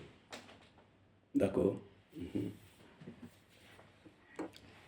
Malice commence chapitre 7 au verset 13. Que le Seigneur vous bénisse. Entrez par la porte étroite. Chapitre 7 d'abord. Après on va venir au 8. Là tu es où? Matthieu, non? Oui, chapitre 7. Voilà. Le verset 13. Commençons au verset 13, oui.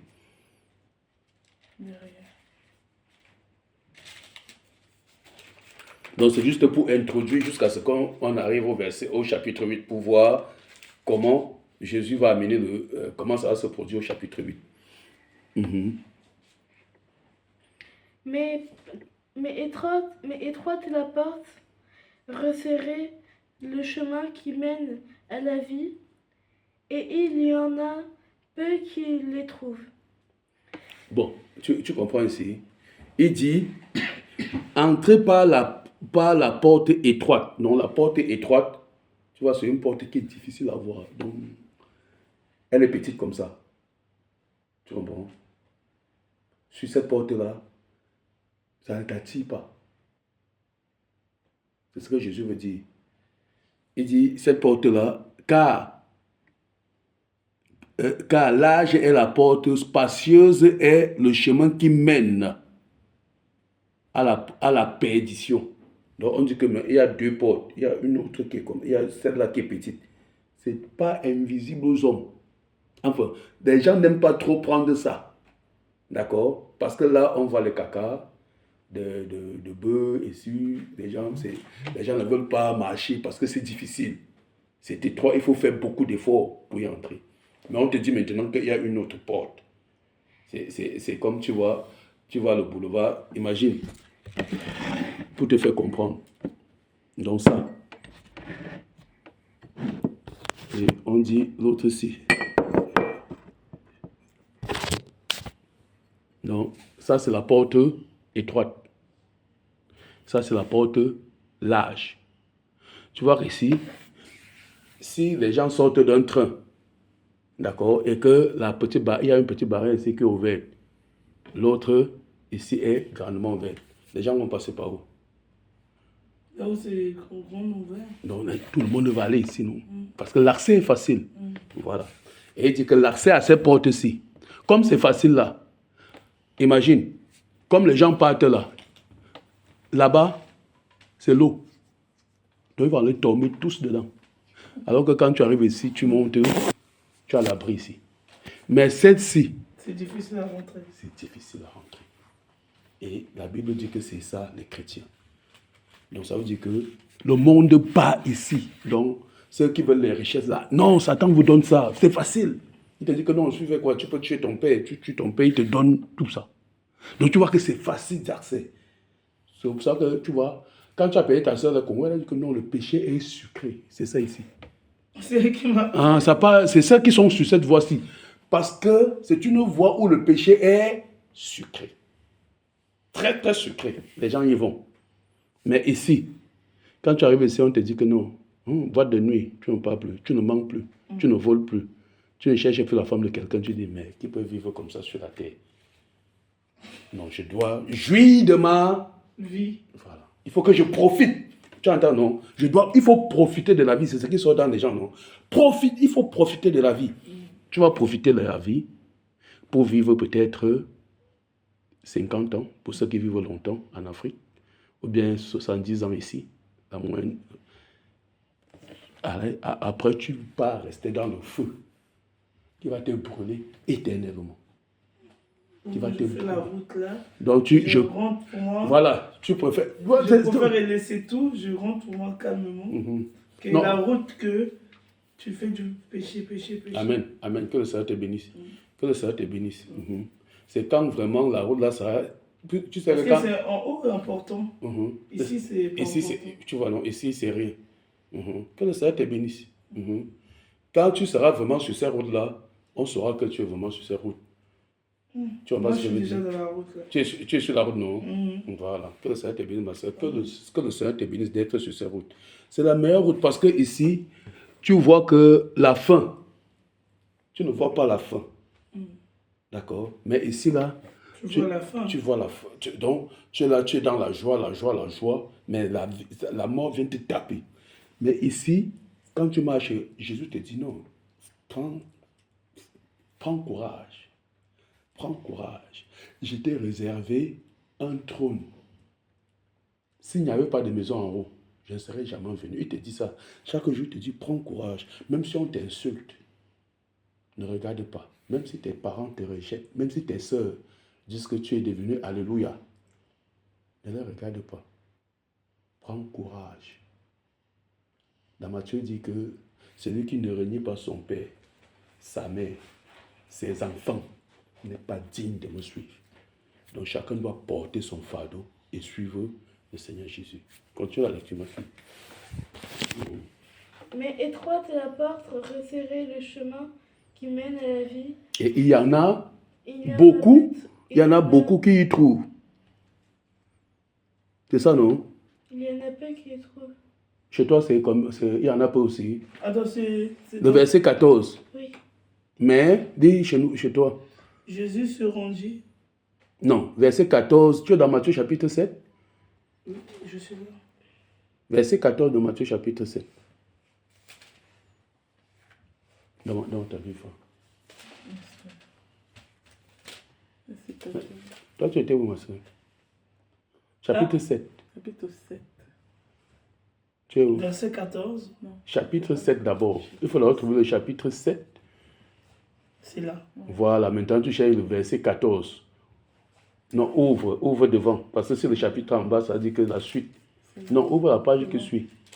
Oui, voilà. 14, cherche 14 d'abord. C'est là. Voilà, vas-y. Mais étroite la... Non, je parle à toi, à elle. Vas-y. Mais étroite est la porte resserrée, le chemin qui mène à la vie, et il y en a peu qui les trouvent. Tu vois, il y en a peu. C'est écrit. Et en plus, c'est écrit. Écrit, hein. Donc il y a des traces. Quand tu vas à la gare, là, quand tu te places là, tu identifies combien de chrétiens là-bas. Quel gars d'Ivry? Des vrais, là. Quand tu te places là-bas, va faire l'expérience. Tu vas quand, peut-être 27 heures, quand il y a l'affluence, tu te places seulement comme ça. Tu identifies les chrétiens. Pour dire que le nombre de vrais chrétiens, c'est petit. Parce que tu vas voir l'autre. L'autre là sort avec sa canette. Il sort là-bas. Tu vois. Donc il y en a tellement. Donc chacun sort. Mais voit un Mais bon. ils ne savent pas. Ils ne savent. Non, c'est justement. Ils sont ignorants. Ils sont ignorants, non? Mais à cause de leur ignorance, ils auront quand même un enfer. S'ils meurent dans leur ignorance, ils auront quand même. Il y en a, ils meurent de. Il y en a. Hein. Voilà. Il y en a, ils se réveillent le matin, c'est la canette. Hein. Voilà. Tu comprends? Donc, c'est justement pour dire que. C'est pour expliquer le chemin-ci. Donc, beaucoup, l'âge sont là, qui font là, qui sont sur ce chemin-là. Donc, quand tu es enfant, vas-y à Paris, alors c'est grave. Paris, c'est grave. Ici encore, peut-être, il y a les Noirs, les Africains un peu. Il y a certains qui craignent même Dieu. À Paris, c'est grave. Imagine. Parce que les gens ont coutume de dire que, mais est-ce que Dieu peut tuer tout le monde? La Bible dit Dieu, si tu lis dans Sophonie chapitre 2, Dieu se réserve toujours il y a toujours un petit reste, pas beaucoup. Un petit reste. Vous comprenez? Donc c'est pour cela que nous, on doit faire attention. On ne vient pas en Jésus, c'est pas... Il faut vraiment se poser la question, c'est Jésus dans lequel je suis là. Il faut que je sois bien. Parce que l'objectif, c'est qu'il faut que j'ai la vie éternelle. Il faut que j'entre. Que vous tu es un homme de gagner tout le monde ici. Et qu'à la fin, tu vas en enfer. Tu auras fait quoi? Tu vas payer 50 ans de ta vie pour croupir tout le reste dans l'enfer. Ce n'est pas la religion. Ce n'est pas parce qu'on part à l'église le dimanche qu'on est chrétien. Des fois, les gens de l'église là aussi, ça ne veut pas dire qu'il est pasteur. Il y a des gens qui prient, ils n'ont pas aussi de bon cœur. Voilà. Donc, tu vois que Dieu ne dit pas que c'est ceux qui prient. Dans la parole, il dit, ce n'est pas ceux qui disent Seigneur, Seigneur, Seigneur qui hériteront le royaume. On va voir tout ça. Ce n'est pas parce que tu vas à l'église. Ou bien tu vas, ça c'est l'abus de langage. Ce n'est pas parce que tu vas dans les bâtiments, dans les rassemblements chrétiens, que tu es chrétien. Non. Chrétien, il y a un mode de vie que Jésus nous a donné. Bref, ce n'est pas ce que nous parlons aujourd'hui. Allons-y. Verset, oui. Gardez-vous des faux prophètes. Ils viennent à vous en vêtements de brebis, mais au-dedans, ce sont des loups ravisseurs. Vous les reconnaîtrez à leurs fruits. Cueille-t-on des raisins sur des épines ou des figues sur des chardons? Tout bon arbre porte de bons fruits, mais le mauvais arbre porte de mauvais fruits. Un bon arbre ne peut porter de mauvais fruits, ni un mauvais arbre porter de bons fruits. Tout arbre qui ne porte pas de bons fruits est coupé et jeté au feu. C'est donc à leurs fruits que vous les reconnaîtrez. Ceux qui me disent, Seigneur, Seigneur, n'entreront pas tous dans le royaume des cieux, mais celui-là seul qui fait la volonté de mon Père qui est dans les cieux. Plusieurs me diront ce jour-là, Seigneur, Seigneur, n'avons-nous pas prophétisé en ton nom? N'avons-nous pas chassé des démons par ton nom? Et n'avons-nous pas fait beaucoup de miracles en ton nom? Alors je leur dirai ouvertement, je ne vous ai jamais connu, retirez-vous de moi, vous qui commettez l'iniquité. C'est pourquoi quiconque entend ces paroles que je dis et les met en pratique sera semblable à un homme prudent qui a bâti sa maison sur un roc. La pluie est tombée, les torrents sont venus, les vents ont soufflé et se sont jetés contre cette maison.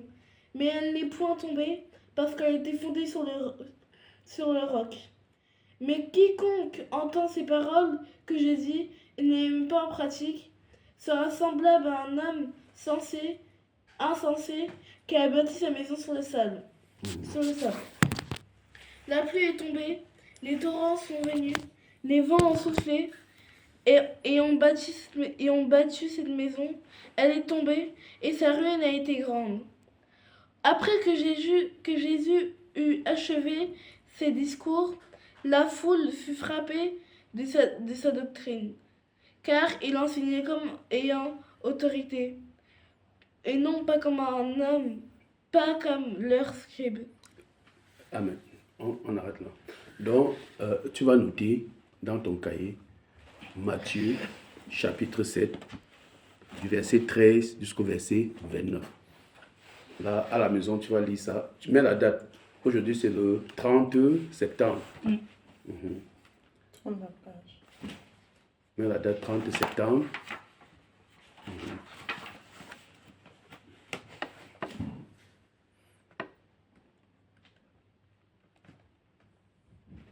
Je n'ai même pas écrit la date. Même la date 30 septembre 2025, comme c'est ton cahier de méditation. Là, l'année prochaine, tu vas dire que... 09. Matthieu.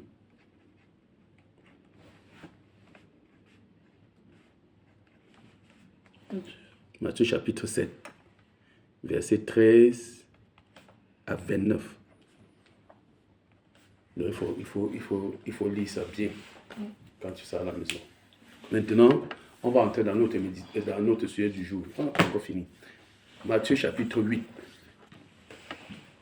On va juste commencer. Et voilà, allons-y. Chapitre 8. Oui, Matthieu chapitre 8. Lorsque Jésus fut descendu de la montagne, une grande foule le suivit. Et voici un lépreux, certain approché, se prosterna devant lui et dit, Seigneur, si tu le veux, tu peux me rendre pur. Jésus entendit la main, le toucha et dit, je le veux, sois pur. Aussitôt, il fut purifié de sa lèpre. Puis Jésus lui dit, garde-toi d'en parler à personne, mais va te montrer au sacrificateur et présente l'offrande que Moïse a prescrite afin que cela leur serve de témoignage. Voilà. Bon, ici, qu'est-ce que tu as constaté quand tu as lu? Qu'est-ce qui s'est passé? Déjà,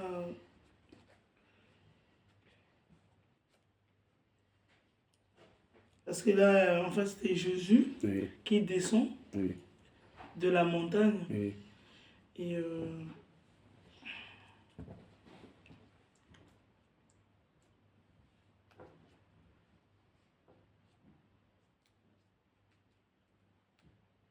il y avait un épreuve approché devant Dieu. Il y avait un lépreux. Pour toi, un lépreux, c'est quoi? Tu connais ce que c'est qu'un lépreux? Un lépreux. Un lépreux, c'est quoi? C'est les personnes qui ont la maladie de la peau. Hein? Les personnes qui ont la maladie de la peau. De la peau? Oui. Dans un lépreux, vous voyez, il y avait des gens qui ont une maladie qui les taille les doigts. Donc tu vois, les doigts là tombent. Donc, c'est la lèpre. Donc, enfin, je veux expliquer terre à terre. La lèpre, ça veut dire que quoi? Donc il y a une bactérie qui ronge la main, ça tombe. Donc tu les voyais là, et ils avaient, je vais te montrer l'exemple de la lèpre. Une autre facette de Jésus.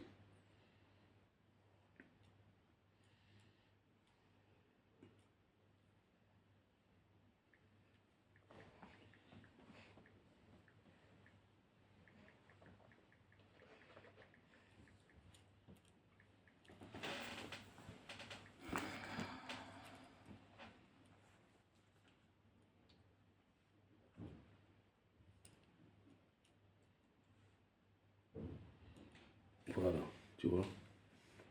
Voilà cette maladie. Tu vois, les doigts là se coupent. Donc ça se tord, tu vois. Après, ça va tomber. Tu vois comment le corps est. Voilà les gens qui étaient atteints. En Afrique, tu vois vraiment, il y a des régions que les gens sont atteints de cette maladie-là. Donc ça ronge les pieds, tu vois comment ils sont. Donc ça bouffe le corps. Imagine, tu vois comment les doigts sont. Ah ouais. C'est la lèpre. Moi, je vois ça la plupart des personnes âgées ici. Quand je travaillais à l'hôpital. Imagine ici. Voilà un lépreux. Tu vois, ça taille tout. Ses orteils. Et ça taille toute la main. Donc c'est de la lèpre. Donc imagine que Jésus, il est en train d'enseigner. Comme on est en train de le faire ici. Il est en train d'enseigner les gens. Il parle. Quelqu'un vient lui dire, Seigneur, il dit quoi? Et voici un lépreux s'étant approché, se prosternant. Donc, tu vas tomber devant lui et dit, Seigneur, si tu le veux, tu peux me rendre pur. Si tu le veux. Tu vois que Jésus, la différence c'est que Jésus c'est un homme. Donc, il est comme moi, comme ça. Donc, il a la tête, il est comme moi. Personne ne sait qu'il est Dieu. Donc, c'est quelqu'un qui annonce, qui parle. Tu vois, quand il descend avant, on dit après que Jésus, le verset 28 du chapitre 7, on dit après que Jésus eut achevé ses discours, la foule fut frappée de sa doctrine. Donc, les gens étaient étonnés de voir comment Jésus enseignait. Tu comprends, ma soeur? Donc, les paroles qui sortaient, on n'avait jamais vu. Mais la dimension de guérir, Les gens n'avaient aussi jamais vu ça. D'accord? De voir un homme comme ça qui va dire, sois purifié de la lèvre. Quand il dit que sois purifié de ta lèvre, ça veut dire que les mains ont poussé sur place. Donc il était guéri de la lèvre. Ah ouais. C'est-à-dire que la guérison, donc, puisque pour savoir que quelqu'un est guéri, il faut qu'il y ait une transformation. Tu ne peux pas seulement dire à quelqu'un que tu es guéri. Il faut que la personne parte à l'hôpital. Si la personne avait un cancer, elle va faire des examens, on va voir réellement qu'il n'y a plus de cancer. On va voir une transformation de sa vie. Donc ça veut dire qu'un lépreux, quand il dit sois purifié de ta lèvre, donc il est purifié et on voit. Tu comprends? Donc les gens ont commencé à découvrir le caractère d'une autre facette de Jésus. Mais quel est cet homme-là? N'est-ce pas le fils du charpentier? Nous ne connaissons pas, nous, son père, sa mère, ses frères. N'est-ce pas celui, c'est pas sa mère, c'est pas le fils de Jude, c'est pas le frère de Jude, de Jos. Donc on a commencé à voir que, en Jésus, il y a quelque chose que le monde ne connaissait pas. La guérison. Tu comprends? C'est une autre face de Jésus. Donc pour dire que Jésus a la capacité de purifier la lèpre. Ça va. Alors, verset 5. On va lire, on va voir comment Jésus va œuvrer. D'accord? Comment Jésus va faire au cours de son passage sur terre. Donc voilà un homme qui était lépreux, qui va purifier. Continuons. Comme Jésus entrait dans Capernaum en centenier l'aborda, le priant et disant, Seigneur, mon serviteur est couché à la maison, atteint de paralysie et souffrant beaucoup. Jésus dit, j'irai et je le guérirai. Le centenier répondit, Seigneur, je ne suis pas digne que tu entres sous mon toit, mais dis seulement un mot et mon serviteur sera guéri. Tu comprends? Écoute encore ici. Il dit... Mais dis seulement un mot et non, c'est bon. Donc voilà Jésus qui est en train... On dit, comme Jésus entrait dans Capernaum. Capernaum, c'est une ville. Comme on peut dire, il entrait à Ivry. Voilà quelqu'un qui court. Il dit quoi? Il dit, un centenier l'aborde. Un centenier, ça veut dire que c'était le chef. Parce que on appelait ça quoi? D'une caserne. Hein? Comme une caserne de militaires. Donc il commandait, il était chef de 100 personnes. Qui commandait, qui donnait les ordres. Donc il voit comme ça, il court vers Jésus.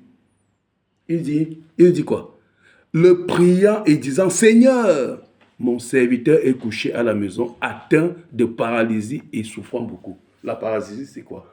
C'est paralysé, tu n'arrives même pas à marcher. Peut-être son serviteur a eu l'AVC. Donc peut-être, tu sais que l'AVC, ça te paralyse encore.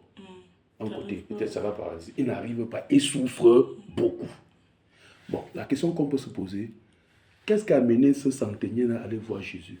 Il connaît Jésus où? Il connaît que Jésus peut sauver comment? Tu peux dire quoi? Parce qu'il croit en Dieu. Il croit en Jésus. Il croit en Jésus-Christ. Comment il croit? Comment se fait-il? Parce que toi, tu comprends? Bon, toi tu crois sans avoir vu. Tu n'as pas vu Jésus. Tu crois. Mais eux, ils ont vu Jésus enseigner. Donc ça veut dire qu'ils ont entendu les échos, parce que nous sommes au chapitre 7. Donc avant d'arriver au chapitre 7, ils ont entendu Jésus enseigner. Donc sa renommée se répandait. On dirait que non, cet homme-là, les gens ont commencé à dire que avec lui là, déjà, comme il a sauvé, il a purifié le lépreux. Les gens, peut-être ça a tombé dans les oreilles du centenier que le gars là, c'est un grand guérisseur. Il y a une puissance en lui. D'accord? Ils ont dit que mais ce qui étonne ici, c'est que ce centenier-ci, Jésus a dit que non, il n'y a pas de problème, je vais aller chez toi. Jésus a dit que le centenier a dit non. Dis seulement un mot Donc ça dit, Jésus n'a pas eu besoin de se déplacer à la maison. Donc il a compris que Jésus est Dieu. Donc il a compris que la puissance qui était en Jésus, il n'avait pas besoin d'être sur place pour faire quelque chose. C'est comme on peut t'appeler au Congo. Tu es ici. Non, non, je suis malade. Il est où? Oui. Dieu dit qu'il est guéri. Et tu restes ici, tu dis non, il est guéri. La personne croit. D'accord? Parce qu'il connaît ta relation avec le Seigneur. Il croit en Jésus. Il dit que non, si c'est le pasteur là qui a dit que sois guéri. Non. Il est guéri parce qu'il marche avec le Seigneur. Tu comprends? Donc, pour dire que Jésus n'a pas de limite de guérison. Tu vois que lui, étant Jésus, étant là, étant peut-être ici, à Évry, Couronne, où nous sommes, il a dit, nous sommes ici, alors le quartier ici, Jean Rostand. Hein? Jean Rostand. Jean Rostand. Il est resté là, il a dit à bras de fer. Peut-être le monsieur est arrivé à bras de fer, il a dit, vas-y, ton serviteur est guéri. Et à l'heure même, quand le centenier rentre comme ça, il dit, poum, poum, poum, il a cru. Parce qu'il a dit que non, puisque lui, il dit seulement un mot. Il a dit non, non, non. Quand il est rentré, à l'heure même, il s'est renseigné. Mais il est venu, peut-être c'est le serviteur qui avait la paralysie qui a ouvert la porte. Il dit que, hey, dis-moi à quelle heure tu étais guéri. Il a dit que non, non, non, c'est à l'heure là que Jésus a parlé. Donc là, ça montre que Jésus n'a pas besoin. Donc Jésus, c'est un Dieu qui guérit. Il n'a pas besoin d'être là. Donc pour dire que ceux qui croient en Jésus doivent croire que Jésus est tout puissant. C'est la dimension de toute puissance de Jésus. Tu comprends ma soeur? Donc je te parle d'un Jésus qui est tout puissant. Donc il n'y a aucune maladie sur la terre que Jésus n'est pas capable de guérir. Tu comprends? Donc on va évoluer. On va pour que je sens que tu es là fatigué un peu. Non. Tu veux qu'on arrête? Non, non. Ça va? Oui. Donc ça veut dire qu'il n'y a aucune maladie sur la terre que de toute façon on va sur le sentier. Ça c'est un paralytique. Donc ça veut dire que Jésus, tu peux être paralysé. Jésus te dit, sois guéri. Et ton pied redevient normal. Bien sûr. Et si tu crois aussi? Si tu, non, on va, le centenier a cru, non? Oui. Non, il y a des gens aussi qui ne croient pas et ça ne va pas arriver. Mais voilà. Si tu crois en Jésus, mais si tu crois en Jésus, ça arrive. Tu vois la posture du sentier, il est venu, il a dit quoi? Seigneur, il se posterne, il dit Seigneur, il a dit quoi? Il a dit, mon serviteur est couché dans ma maison atteint d'une paralysie. Il souffre beaucoup. Jésus lui dit quoi? Déjà, le fait même de venir voir Jésus dit qu'il a la foi. Il sait que si Jésus veut guérir, il va le guérir. D'accord? Le fait seulement de venir dire à Jésus que c'est comme si tu viens me voir, tu dis que, ah, frère Silas, il y a ma mère là qui est malade. Donc le fait de venir seulement me dire que ta mère est malade. Non, il faut que tu l'amènes à l'hôpital. Bon, tu es venu, tu ne peux pas, imagine quelqu'un, tu connais ton voisin, il n'a pas de voiture. Maintenant, tu dois amener ta mère aux urgences. Tu vas aller le voir. Tu vas lui dire que, oui. Tu sais bien qu'il n'a pas la voiture. Tu dis, voisin, ma mère je dois aller aux urgences. Bon, quand tu lui dis, c'est pour qu'il fasse quoi? Il n'a pas de voiture. Donc, il va commencer, il va chercher quelqu'un. Le temps qu'il cherche quelqu'un, ta mère peut décéder. Alors que si tu connais que moi j'ai la voiture, tu vas dire, frère Silas, ma mère est malade. Vraiment, elle est grave. Il faut que qu'on l'amène aux urgences. Tu me dis ça parce que tu sais que j'ai la voiture. Oui. Parce que je peux le faire. D'accord? Tu ne vas pas dire à quelqu'un qui n'a pas la voiture. La personne ne pourra pas. Tu dis à la personne qui a la capacité de le faire. Non? Donc lui, tu crois que dans son entourage, là, il n'y avait pas un centenier, il n'y avait pas de médecin. Dans la caserne, même peut-être il y avait des médecins là-bas qui n'ont pas pu sauver le paralytique. Ils n'ont pas pu prier pour, ils n'ont pas pu faire quelque chose. Parce que si eux, ils avaient pu faire quelque chose, ils ne seraient pas venus Jésus.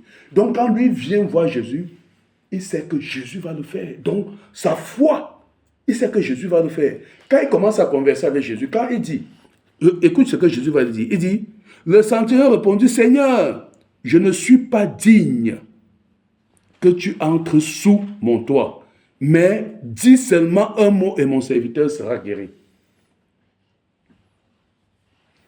Il continue, il dit, car moi qui suis soumis à des supérieurs, j'ai des soldats sous mes ordres, et je dis à l'un, va, et il va, et à l'autre, viens, et il vient. Donc ça veut dire qu'il dit que lui, il a les gens qui commandent. Quand il donne un ordre, la personne part. Quand il dit à la personne revient, la personne revient. Donc lui, il est en train de dire que Jésus peut donner l'ordre à la maladie de partir. Tu comprends ce qu'il est en train de dire? Donc lui, il a la foi que Jésus, qui est le chef de tous les esprits, puisque Jésus est le chef de tous les esprits. Donc il peut commander à un esprit de sors là-bas, tu pars. Il peut dire à la maladie, tu dois quitter ce corps. Il n'a même pas besoin de voir la personne. Parce qu'il est le tout-puissant. Donc il a reconnu que Jésus-Christ est tout-puissant. Jésus-Christ est Dieu. Donc Jésus peut dire quelque chose et la chose s'accomplit. Bien sûr. Tu vois sa foi. Donc, le Seigneur est en train de vouloir nous dire que le Jésus que nous avons connu, nous devons savoir qu'il est tout-puissant. Il est tout-puissant, il est Dieu. Donc, il peut donner une instruction et la chose vient. Ça, c'est quand il était sur terre. Donc, je vais t'amener jusqu'à... On va voir quand il est parti et ce que ses disciples ont fait pour que nous sachions que en tant qu'enfant du Seigneur, en tant que sur la terre, on peut être malade, que Jésus n'a pas changé. C'est l'objectif, de savoir qu'il n'a pas changé. Comme il a guéri, il faut qu'on voit aussi si quand il n'était pas là, ses serviteurs ont fait la même chose. D'accord? Ça va? Ça va, ma soeur? Tu m'écoutes bien? Si tu es fatigué, tu dis que je suis fatigué. J'écoute. Non, j'écoute. Tu écoutes bien? Bien sûr. D'accord. Massa? Moi, j'ai dormi l'après-midi. Ah, toi, tu as dormi l'après-midi? Ah, c'est bien ça. Ma soeur, que ça a été bien ici. Donc, elle a en train de dire qu'elle a dormi l'après-midi. Nous, on peut aller jusqu'au matin. Elle est bien. Continue la lecture, Malice. Allez, verset 9. Suis bien, ma soeur.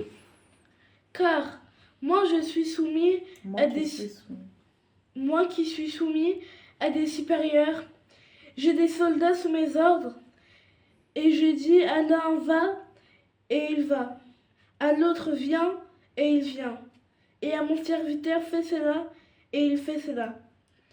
Après l'avoir entendu, Jésus fut dans l'étonnement, et il dit à ceux qui le suivaient, je vous dis en vérité, même en Israël, je n'ai pas trouvé une aussi grande foi.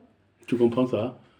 Il dit que même en Israël, il n'a pas trouvé un homme qui a de la foi en lui comme ça. Donc tu vois une grande foi. Donc quand le monsieur là venait, il disait, dans son cœur, il savait que non, il va le faire. Il suffit seulement qu'il dit, je le veux. Ça marche. Donc même le lépreux, Seigneur, si tu le veux, tu vas me rendre pur. Jésus a dit quoi? Je le veux, sois pur. Il était purifié. Seulement les paroles. D'accord? L'autre a dit, dis seulement un mot. Jésus a dit quoi? Va, ton serviteur est guéri. Il est allé, le serviteur était guéri. Quel Dieu, quel Jésus nous servons. Vas-y. Or, je vous déclare que plusieurs viendront de l'Orient et de l'Occident et seront à la table avec Abraham, Isaac et Jacob dans le royaume des cieux. Mais les fils du royaume sont jetés dans les ténèbres du dehors, où il y aura des pleurs et des grincements de dents. Puis Jésus dit au centenier, va, qu'il te soit fait selon ta foi. Et à l'heure même, le serviteur fut guéri. Point. Jésus- Oui, point, tu respires. Après, l'autre sur notre face. Oui. Continuons. 14.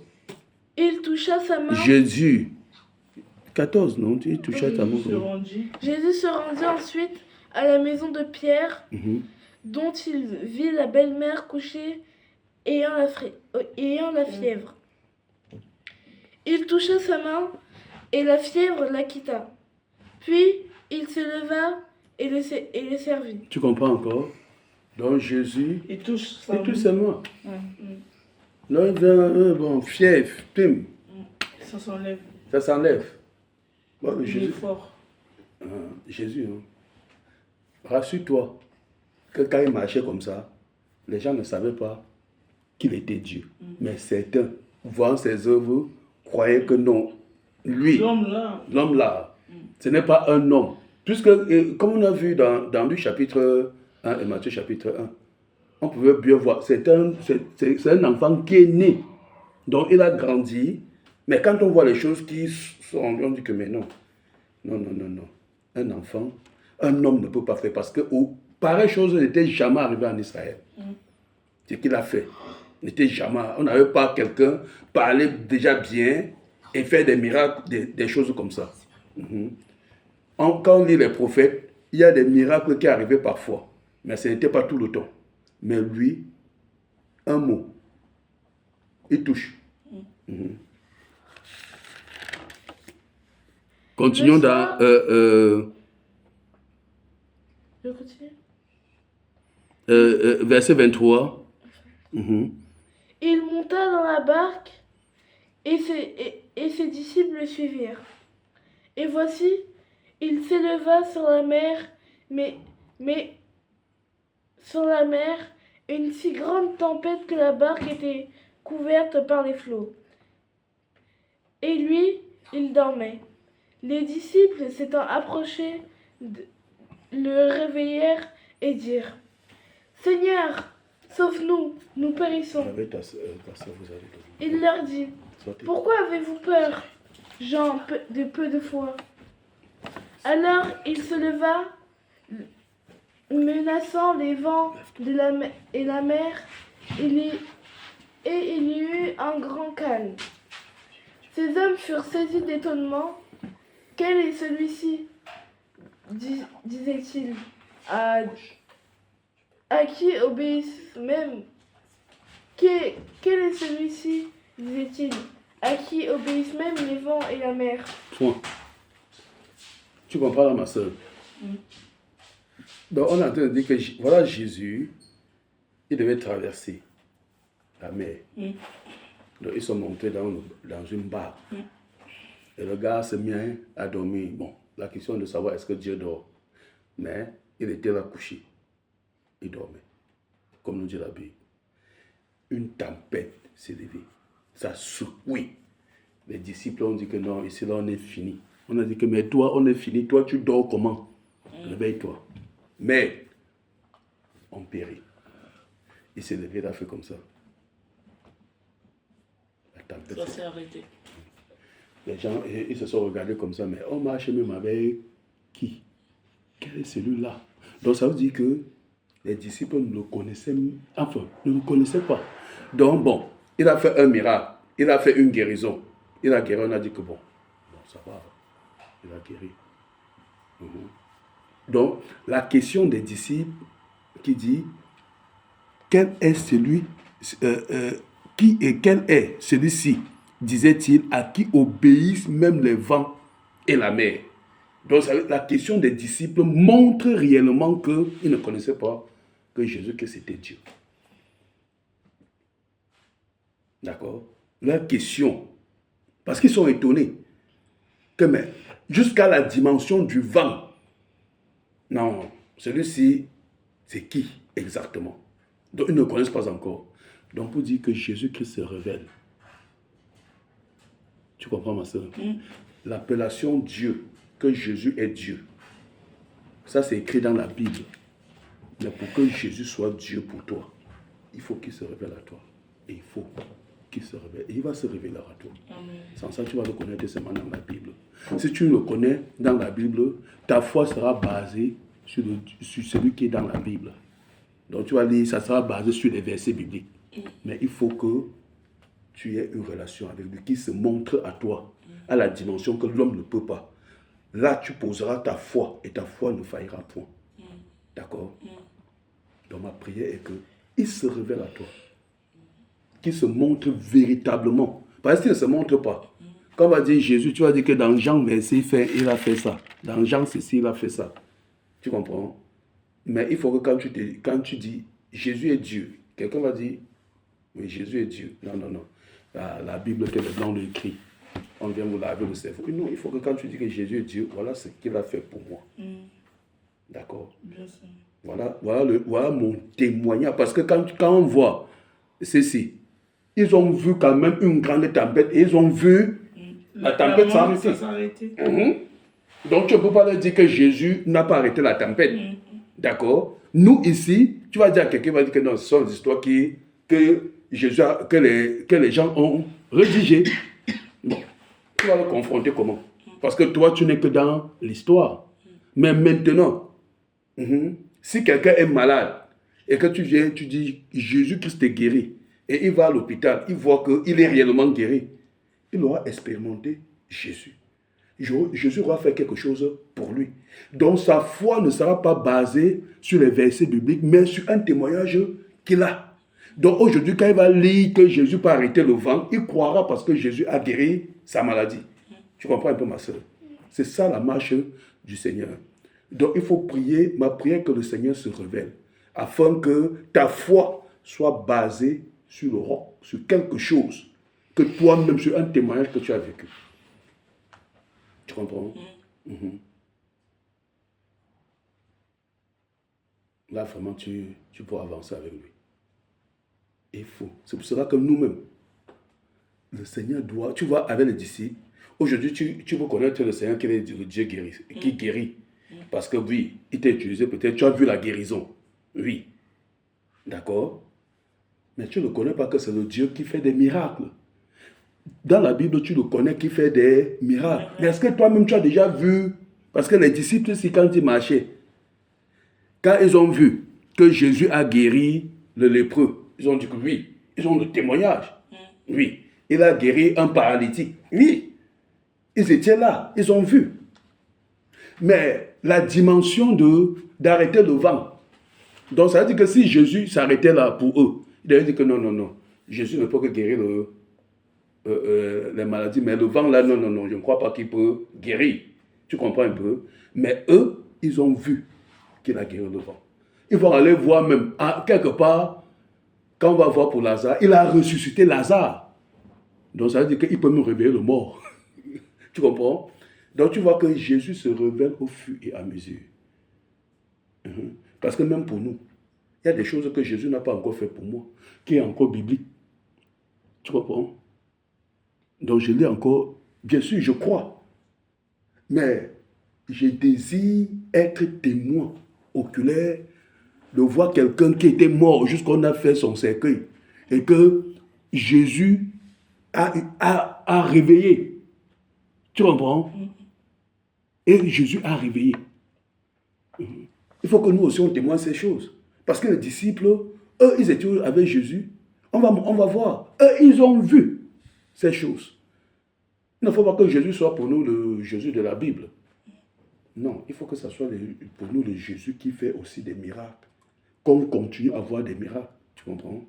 C'est ça qu'on parle de la révélation de la personnalité de Jésus-Christ. Donc Jésus-Christ se révèle. Jésus se révèle. Jésus se révèle.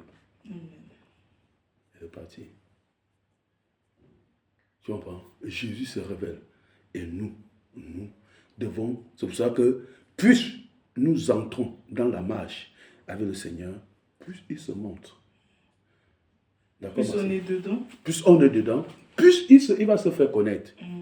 Il va se montrer. Parce que l'objectif pour lui, c'est que nous le connaissons. C'est comme si tu avais ton père, c'est quelqu'un de l'extérieur qui vient t'expliquer que tu sais que ton père aime ça. Hein? Non, pour dire que non, je veux dire que tu sais que ton père aime le macabo, il aime peut-être la chikwang avec le piment. c'est quelqu'un qui vient alors que tu es avec ton père tout le temps. D'abord, tu peux savoir ça. Normalement, tu dois connaître la nourriture que ton père, tu sais que non, quand il vient, quand il entre à la maison, voilà ce qu'il aime. Voilà ce qu'il peut faire. Voilà ce que mon père fait. Ce n'est pas quelqu'un qui va t'expliquer le travail que ton père fait. Il faut que toi, en tant que fils, que tu saches la capacité, ce que peut faire ton père. Et que tu vois, puisque ton père fait, tu vois. Pour que demain tu puisses aussi faire. D'accord? Donc Jésus-Christ est un Dieu qui se révèle. Et il faut que nous, en tant qu'enfants du Seigneur, que nous ayons le témoignage de Christ dans notre vie. Pour savoir réellement que Jésus-Christ est vivant. Parce que si je te parle là, et que tu n'as pas une expérience avec toi, avec Jésus, tu vas seulement dire que le pasteur là me parle toujours de Jésus, que Jésus sauve, Jésus guérit, Jésus fait ceci. Mais quel est ce Jésus que moi je ne vois pas? Donc ça va devenir mon Jésus. D'accord? Mais si toi, tu viens de moi, tu dis que pasteur, voilà ce que Jésus a fait pour moi. Tu vas voir que ça sera ton Jésus. Maintenant, tu peux aller parler à quelqu'un que non. Voilà ce que Jésus a fait pour moi. Parce qu'il a fait quelque chose. Nous sommes ses enfants et il faut qu'il se révèle. Il faut qu'il accomplisse des choses dans nos vies. Que les promesses qu'il nous a données dans la Bible, que nous voyons ça se réaliser pour nous. Pas pour avoir les maisons. Mais que la vie. Il a dit que ses enfants devraient vivre une vie meilleure. Il faut qu'on voie la vie là se déployer en nous. Alléluia. Amen. Que le Dieu vous bénisse. Donc on va arrêter la leçon que vous êtes fatigué.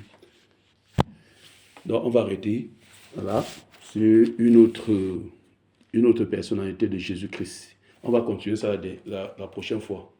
D'accord? Si Dieu le permet. Amen. On va continuer ça la dernière fois jusqu'à notre temps-ci présent. C'est pour ça qu'il fallait que j'ai la vidéo pour voir qu'à notre temps, pour te montrer qu'à notre temps-ci, Jésus continue à faire ce qu'il a fait depuis.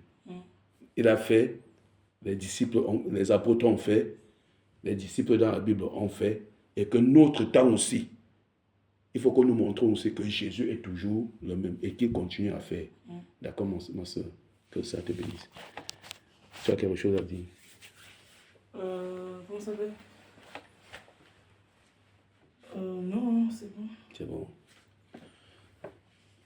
Tu vois, alors, c'est toi qui prie alors pour conclure. Prie alors. Je ne suis pas encore professionnel. Non, prie. Il n'y a pas de professionnel dans la prière. Je suis encore débutant, je ne sais pas bien. Non, avec tes mots. Comme ça te vient dans le Je préfère même demain. Même demain, oui. Tu vas te préparer. Oui. On ne se prépare pas. Non, je ne me prépare pas, mais...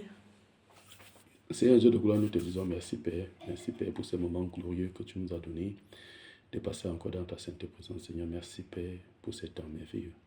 Que tout l'honneur et que toute la gloire te soit rendue, Seigneur Dieu de gloire. Papa, tu es un Dieu qui se révèle. Notre prière est éternelle encore ce soir et que Père, que tu te révèles à nous. Afin que nous te connaissions éternel, Seigneur Dieu de gloire. Que nous quittons la dimension, Seigneur, biblique pour la dimension expérimentale de ce que tu as fait. Nous aussi, nous sommes tes disciples éternels, Seigneur Dieu de gloire. Papa, nous te recommandons encore notre sœur grâce, Seigneur Dieu de gloire. Père, révèle-toi à elle, Seigneur Jésus de Nazareth.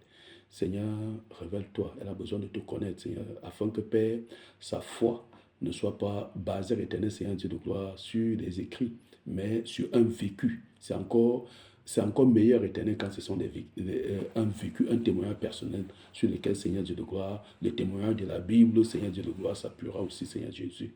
Père, merci pour ton amour, merci pour ta confiance. Nous te recommandons son retour, Seigneur Dieu de gloire, que tu la gardes sur le chemin. Nous te recommandons nos nuits, Seigneur Dieu de gloire, que tu nous gardes et que tu veilles sur chacun de nous.